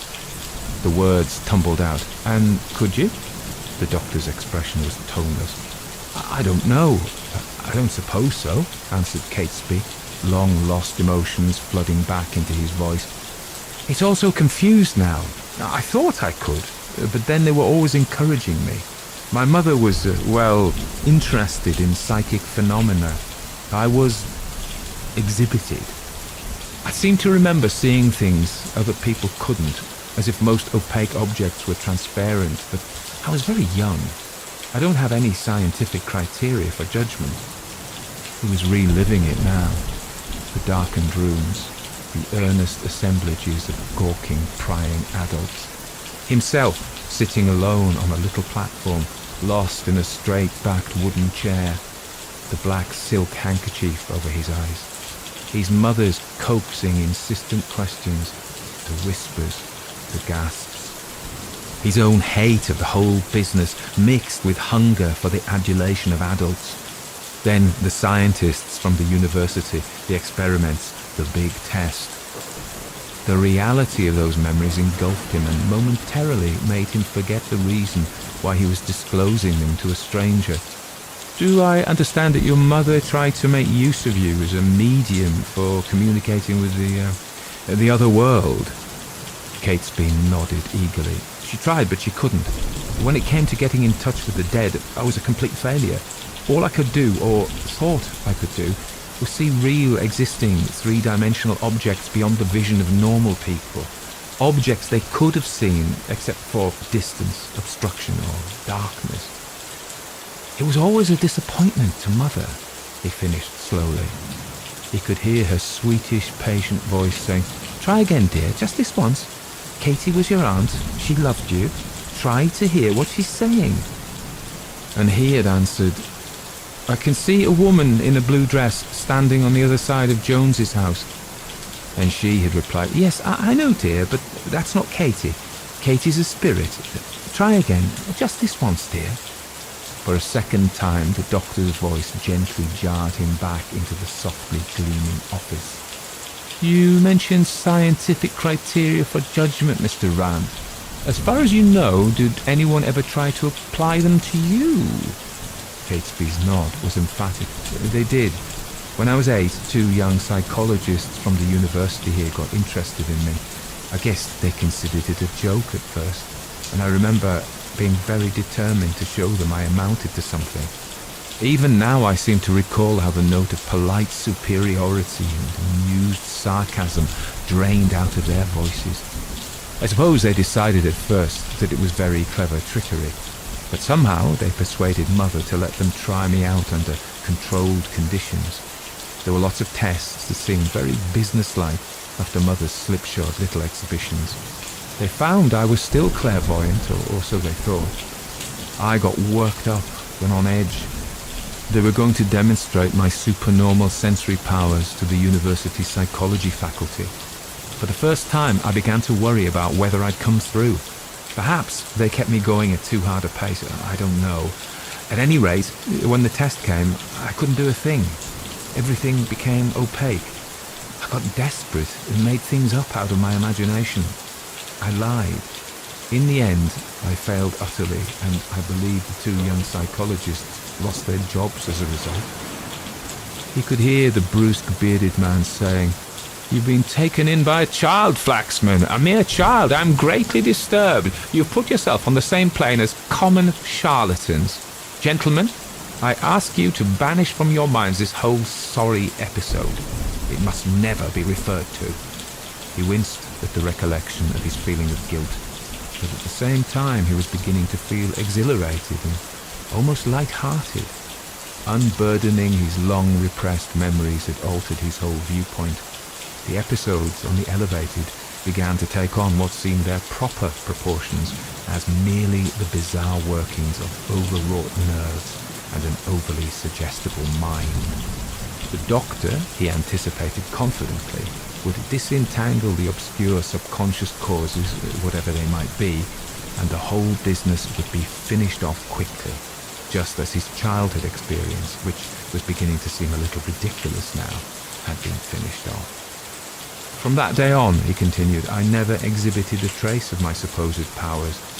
My mother was frantic and tried to sue the university. I had something like a nervous breakdown. Then the divorce was granted, and my father got custody of me. He did his best to make me forget it. We went on long outdoor vacations and did a lot of athletics associated with normal, matter-of-fact people. I went to business college eventually. I'm in advertising now. But, Catesby paused. Now that I'm having nervous symptoms, I'm wondering if there might be a connection. It's not a question of whether I really was clairvoyant or not. Very likely my mother taught me a lot of unconscious deceptions, good enough even to fool young psychology instructors. But don't you think it may have some important bearing on my present condition? For several moments the doctor regarded him with a slightly embarrassing professional frown. Then he said quietly, "And is there some more specific connection between your experiences then and now? Do you by any chance find that you are once again beginning to see things?" Catesby swallowed. He had felt an increasing eagerness to unburden himself of his fears, but it was not easy to make a beginning, and the doctor's shrewd question rattled him. He forced himself to concentrate. The thing he thought he had seen on the roof loomed up before his inner eye with unexpected vividness, yet it did not frighten him. He groped for words. Then he saw that the doctor was not looking at him, but over his shoulder. Colour was draining out of the doctor's face, and his eyes did not seem so small. Then the doctor sprang to his feet, walked past Catesby, threw open the window and peered into the darkness. As Catesby rose, the doctor slammed down the window and said in a voice whose smoothness was marred by a slight persistent gasping, "I hope I haven't alarmed you. I saw the face of a Negro prowler on the fire escape. I must have frightened him, for he seems to have gotten out of sight in a hurry. Don't give it another thought. The doctors are frequently bothered by voyeurs and peeping toms." A Negro?" asked Catesby, moistening his lips. The doctor laughed nervously. "I imagine so, though my first impression was that it was a white man in blackface. You see, the colour didn't seem to have any brown in it. It was dead black." Catesby moved toward the window. There were smudges on the glass. "It's quite all right, Mr. Ram." The doctor's voice had acquired a sharp note of impatience, as if he were trying hard to get control of himself and reassume his professional authority. "Let's continue our conversation. I was asking you if you were," he made a face, "seeing things." Catesby's whirling thoughts slowed down and locked into place. "No, I'm not seeing anything other people don't see too. And I think I better go now. I've been keeping you too long." He disregarded the doctor's half-hearted gesture of denial. "I'll phone you about the physical examination. In a way, you've already taken a big load off my mind." He smiled woodenly. "Good night, Dr. Trevethik." Catesby Rand's mental state was a peculiar one. His eyes searched every angular shadow, and he glanced sideways down each chasm-like alley and barren basement passageway, and kept stealing looks at the irregular line of the roofs. Yet he was hardly conscious of where he was going in a general way. He pushed away the thoughts that came into his mind and kept moving. He became aware of a slight sense of security as he turned into a lighted street where there were people and high buildings and blinking signs. After a while, he found himself in the dim lobby of the structure that housed his office. Then he realized why he couldn't go home, because he might cause his wife and baby to see it, just as the doctor had seen it, and the baby only 2 years old. "Hello, Mr. Rand," said the night elevator man, a burly figure in blue overalls sliding open the grillwork door to the old-fashioned cage. "I didn't know you were working nights now." Catesby stepped in automatically. "A sudden rush of orders," he murmured inanely. "Some stuff that has to be gotten out." The cage creaked to a stop at the top floor. "Be working very late, Mr. Rand?" He nodded vaguely, watched the car slide out of sight, found his keys, swiftly crossed the outer office and entered his own. His hand went out to the light switch, but then the thought occurred to him that the 2 lighted windows, standing out against the dark bulk of the building, would indicate his whereabouts and serve as a goal toward which something would crawl and climb. He moved his chair so that the back was against the wall and sat down in the semi-darkness. He did not remove his overcoat. For a long time he sat there motionless, listening to his own breathing and the faraway sounds from the streets below. The thin metallic surge of the crosstown streetcar, the farther one of the elevated, faint lonely cries and honkings, indistinct rumblings. Words he had spoken to Miss Millick in nervous jest came back to him with the bitter taste of truth. He found himself unable to reason critically or connectedly, but by their own volition thoughts rose up into his mind and gyrated slowly and rearranged themselves with the inevitable movement of planets. Gradually, his mental picture of the world was transformed. No longer a world of material atoms and empty space, but a world in which the bodiless existed and moved according to its own obscure laws or unpredictable impulses.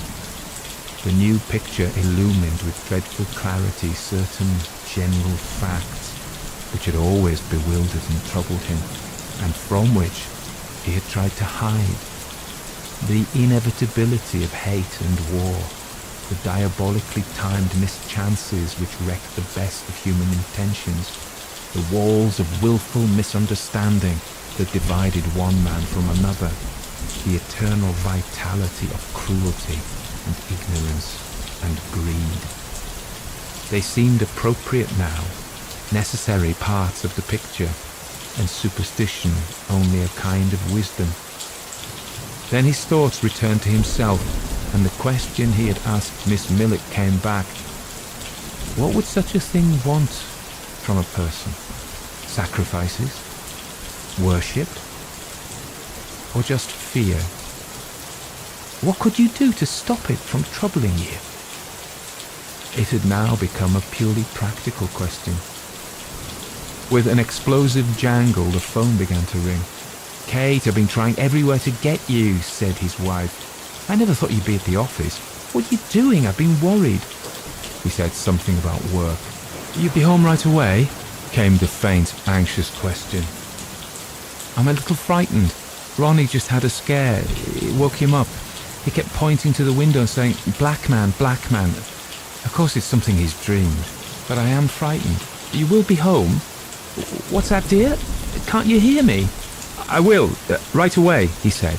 Then he was out of the office, buzzing the night bell and peering down the shaft. He saw it peering up the shaft at him from 3 floors below, the sacking face pressed close against the iron grillwork.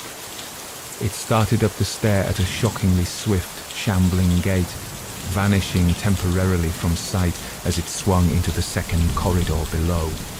Catesby clawed at the door to the office, realized he hadn't locked it, pushed it in, slammed and locked it behind him, retreated to the other side of the room, cowered between the filing cases and the wall. His teeth were clicking. He heard the groan of the rising cage. A silhouette darkened the frosted glass of the door, blotting out part of the grotesque reverse of the company name. After a little, the door opened. The big globed overhead light flared on, and standing just inside the door, a hand on the switch, he saw Miss Millick. "Why, Mr. Rann," she stammered vacuously. "I didn't know you were here. I've just come in to do some extra typing after the movie. I didn't... but the lights weren't on. What were you..." He stared at her. He wanted to shout in relief, grab hold of her, talk rapidly. He realized he was grinning hysterically. "Why, Mr. Rann, what's happened to you?" she asked embarrassedly, ending with a stupid titter. "Are you feeling sick? Isn't there something I can do for you?" He shook his head jerkily and managed to say, "No, I'm just leaving. I was doing some extra work myself." "But you look sick," she insisted, and walked over toward him. He inconsequentially realized she must have stepped in mud, for her high-heeled shoes left neat black prints. "Yes, I'm sure you must be sick. You're so terribly pale." She sounded like an enthusiastic, incompetent nurse. Her face brightened in a sudden inspiration. "Something in my bag that'll fix you up right away," she said. "It's for indigestion." She fumbled at her stuffed oblong purse. He noticed that she was absent-mindedly holding it shut with one hand while she tried to open it with the other.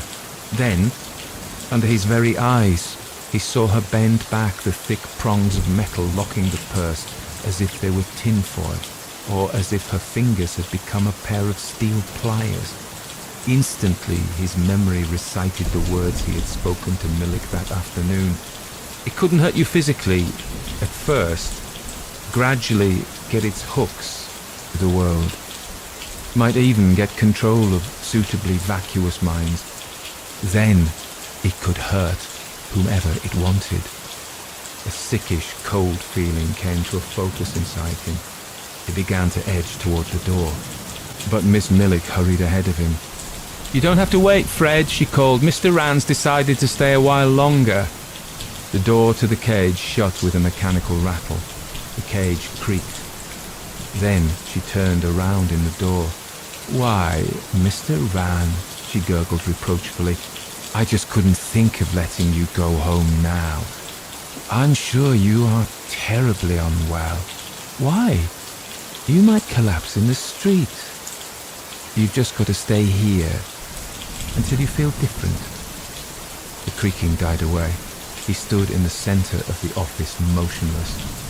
His eyes traced the course of Miss Milik's footprints to where she stood, blocking the door.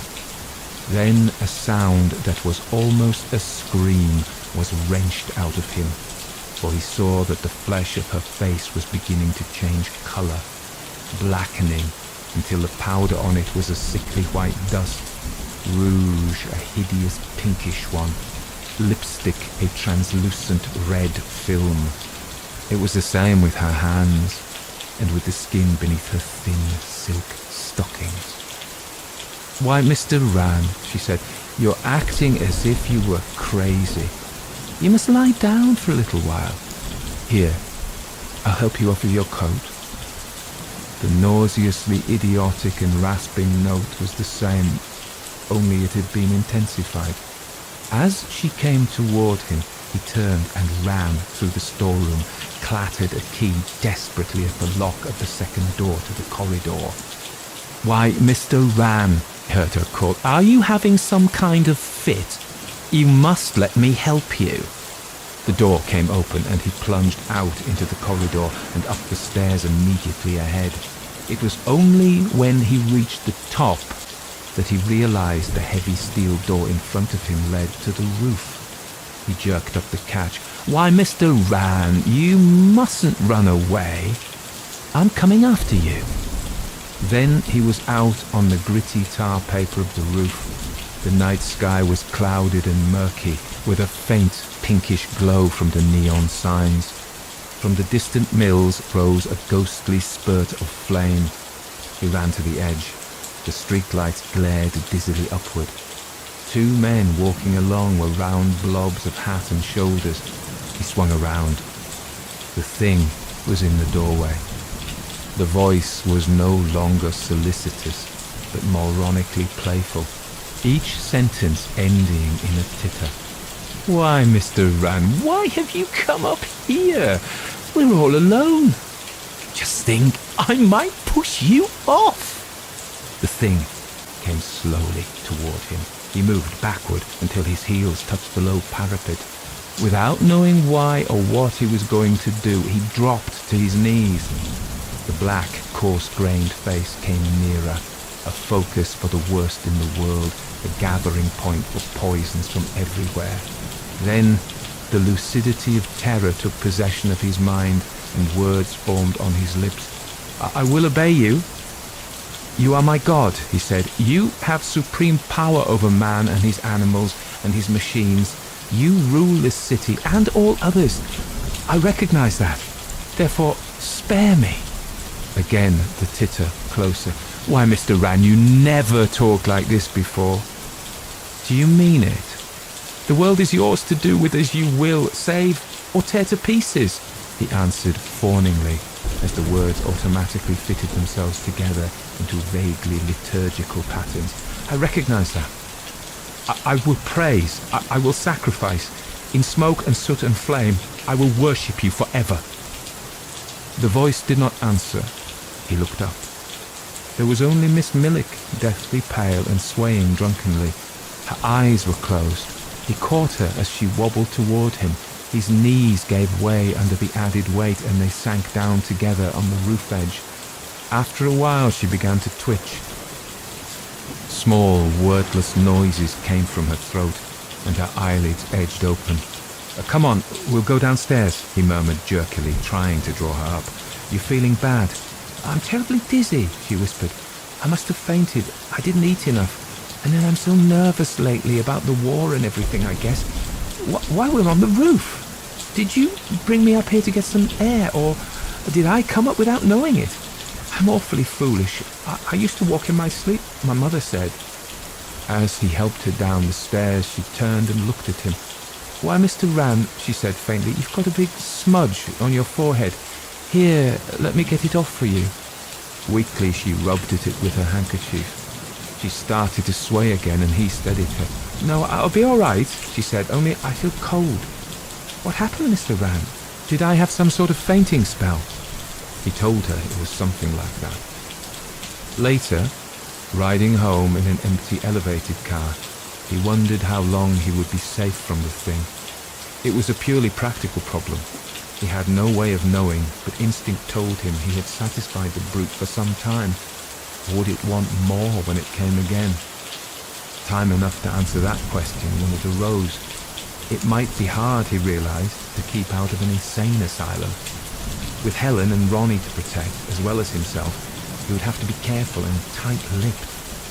He began to speculate as to how many other men and women had seen the thing, or things like it. He knew that mankind had once again spawned a ghost world, and that superstition once more ruled. The elevator slowed and lurched in a familiar fashion. He looked at the roofs again near the curve. They seemed very ordinary, as if what made them impressive had gone away for a while.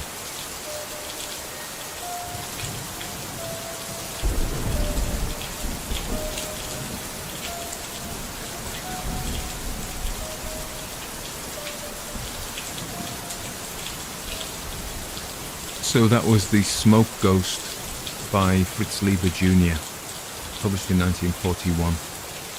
Fritz Reuter Leiber Jr., 1910-1992, was an influential American writer of fantasy, horror and science fiction. Born in Chicago, Illinois, to a family of theatrical performers, Leiber developed an early interest in literature and theatre. He attended the University of Chicago, where he studied psychology and biology, and later worked as a lay reader and actor. Leiber began his writing career in the 1930s, initially focusing on poetry and literary fiction before transitioning to speculative fiction, which may have been better paid. There was more of a market for it anyway. He is best known for his series of stories featuring the sword and sorcery heroes, Fafard, I never knew how to say that, and the Grey Mouser. I loved those stories as a teen, as well as his novel Conjure Wife 1943 and the Hugo Award-winning The Big Time 1958. Leiber's works often combined elements of fantasy, horror and science fiction, and he's credited with coining the term sword and sorcery. Throughout his career, Leiber won numerous awards, including 6 Hugo Awards, 3 Nebula Awards and 2 World Fantasy Awards. He's widely regarded as one of the most important and influential figures in the development of modern speculative fiction. So let's say something about The Smoke Ghost. So it's a short story published in 1941. The story is a key example of what they call urban weird fiction, and showcases Leiber's ability to blend elements of horror, fantasy and social commentary. That's the key thing about the new weird, I think. The theme of urban alienation and the horrors of modernity is a central concern in The Smoke Ghost and other works of mid-20th century weird fiction. Leiber's concept of the smoke ghost as a manifestation of the collective anxieties, stresses and fears of modern urban life finds parallels in stories like A.F. Arnold's The Night Wire 1926, a bit earlier, but a great story you'll find on the podcast, of course. Classic Ghost Stories podcast, have to search for it. And Leiber's own The Girl with the Hungry Eyes, you'll find that on the podcast, of course, a nice little search for The Girl with the Hungry Eyes. In The Night Wire, a mysterious entity invades a city through its telecommunication system, exploiting the very technologies that were supposed to connect and empower people. Sound familiar? The story suggests that the modern city with its complex networks and infrastructures has become a breeding ground for new forms of horror and alienation.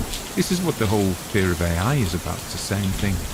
Similarly, in The Girl with the Hungry Eyes, a mysterious woman becomes an object of obsession and fear in the urban landscape. Her uncanny allure, she appears in lots of advertising hoardings, a reflection, and men particularly hunger for her, of the emptiness and longing that characterize modern city life. So there's this disconnection. When they suggest, all these stories suggest the city, for all its promises of progress and opportunity, can also be a place of profound isolation and existential dread, where individuals are at the mercy of forces beyond their control. He did study psychology, and he was particularly interested in the works of Carl Jung, as I am. So Jung believed that the collective unconscious was a shared repository of ancestral memories and archetypal images that shape our individual psyches, so we inherit it, if you like. It's in us. In The Smoke Ghost, the creature that haunts Ran can be seen as a manifestation of the collective anxieties and fears of modern urban life, a sort of archetypal shadow that embodies the darkest aspects of the human psyche. In The Smoke Ghost, the titular entity can be interpreted as a manifestation of the Jungian shadow archetype. Jung had this idea that certain figures emerge, and one of them is the shadow. It is filled with personal concerns, but it is like a template. So it's the shadow of the urban society, and it appears according to Jung in dreams, fantasies, and projections. In Lieber's story, the Smoke Ghost emerges as a terrifying amalgamation of the negative emotions and anxieties that plague modern city dwellers. The hungry anxiety of the unemployed, the neurotic restlessness of the person without purpose, the jerky tension of the high-pressure metropolitan worker. By giving concrete form to these abstract fears and neuroses, the Smoke Ghost functions as a kind of collective shadow, as we said, embodying the darker aspects of the urban psyche that are typically repressed or ignored. Ignore them. For himself also, Ran himself, Catesby Ran the Smoke Ghost, also represents a personal shadow, a reminder of his own repressed clairvoyant abilities and the childhood trauma of being exploited by his mother. By confronting the Smoke Ghost and acknowledging its power, Ran is forced to confront the hidden depths of his own psyche and the painful memories he has long sought to hold. But in the end, of course, what does he do with that confrontation? He keeps into it, doesn't he? He says he's going to worship it, and as such buys himself for some time, but at the end we know it's going to come back. So he pledges to worship it as a kind of twisted individuation, the dark mirror of the Jungian process of integrating the shadow into the conscious self. Well, he doesn't integrate it, he bows down before it. This is not integrated. There are some kind of resonances with other writers. So, and although from a previous generation and not urban weird at all, M.R. James, the classic ghost story writer. Think about Whistle and I'll Come to You, My Lad, 1904, where a university professor is haunted by a mysterious figure that appears to be made of baked bed sheets, a manifestation of his own repressed desires and fears, apparently. Catesby is no scholar, but he is a rationalist. Both Lieber and James use the figure of the scholar or intellectual protagonist, suggesting that even the most rational and educated individuals are not immune to the lure of the supernatural and are powerless against it. That's the important thing. Rationality is powerless against it. And this is what Jung would say. You can't reason with the shadow. However, while James's stories often take place in rural or antiquarian societies, this is very much an urban weird, isn't it? So it is similar, but it's not the same. Another writer that you have to think about who was definitely an influence on Lieber was H.P. Lovecraft and this whole genre of cosmic horror which Lovecraft pioneered in the early 20th century. So cosmic horror, as you probably know, is characterized by the idea that human beings are insignificant in the face of vast, incomprehensible forces that lurk at the edges of our understanding, and that coming into contact with these forces can lead to madness, despair and destruction. This is what we've got. In The Smoke Ghost, the titular entity can be seen as a manifestation of cosmic horror that lurks beneath the surface of modern urban life. Like many of Lovecraft's eldritch abominations, key phrase, the Smoke Ghost is a shapeless, formless thing that defies easy categorization or understanding. Think of Azathoth, the crawling chaos, these don't even have forms. The Shoggoths, what do they look like really? Anyway, so same with the smoke ghost. It is a smoky composite face, so that's really interesting that it's a composite face. It embodies 1,000 different neuroses and anxieties, so it is a collective shadow, a monstrous amalgamation of all the repressed fears and desires that haunt the collective unconscious of the city. Moreover, in the story's bleak, nihilistic ending in which Wren pledges himself to the worship of the smoke ghost, this echoes the cosmic pessimism that pervades much of Lovecraft's work. Like many Lovecraftian protagonists, Rand finds himself confronted with a reality that is far more vast, terrifying and incomprehensible than he had ever imagined, and his ultimate fate is to be consumed by the very forces he sought to understand. His worship does not assuage, does not mollify. It mollifies, but it does not stop this thing, and he knows it's going to come back. And that's the pessimistic ending, that's the cosmic horror. However, while Lovecraft's cosmic horror often takes place in remote, isolated settings, again, think of the Mountains of Madness, think of rural New England, Lieber's smoke ghost brings the horror into the heart of a modern city, suggesting that the alienating, dehumanizing forces of urban life can be just as terrifying as any eldritch abomination. In this sense, Lieber's story can be seen as a kind of urban cosmic horror. It's the new weird tale that transplants Lovecraftian themes and motifs into the gritty, noirish world of the mid-20th century metropolis. So it is very much in the genre of the new weird. I'll talk about that again at some point. But there we are. That's it really. So I keep forgetting to do calls to action. Listen, if you want to buy me a coffee, if you're pleased with my work, please sir, and madam, then just buy me a coffee. That would be really brilliant. There's a link. There's a click a link. You can give me your pennies and all that.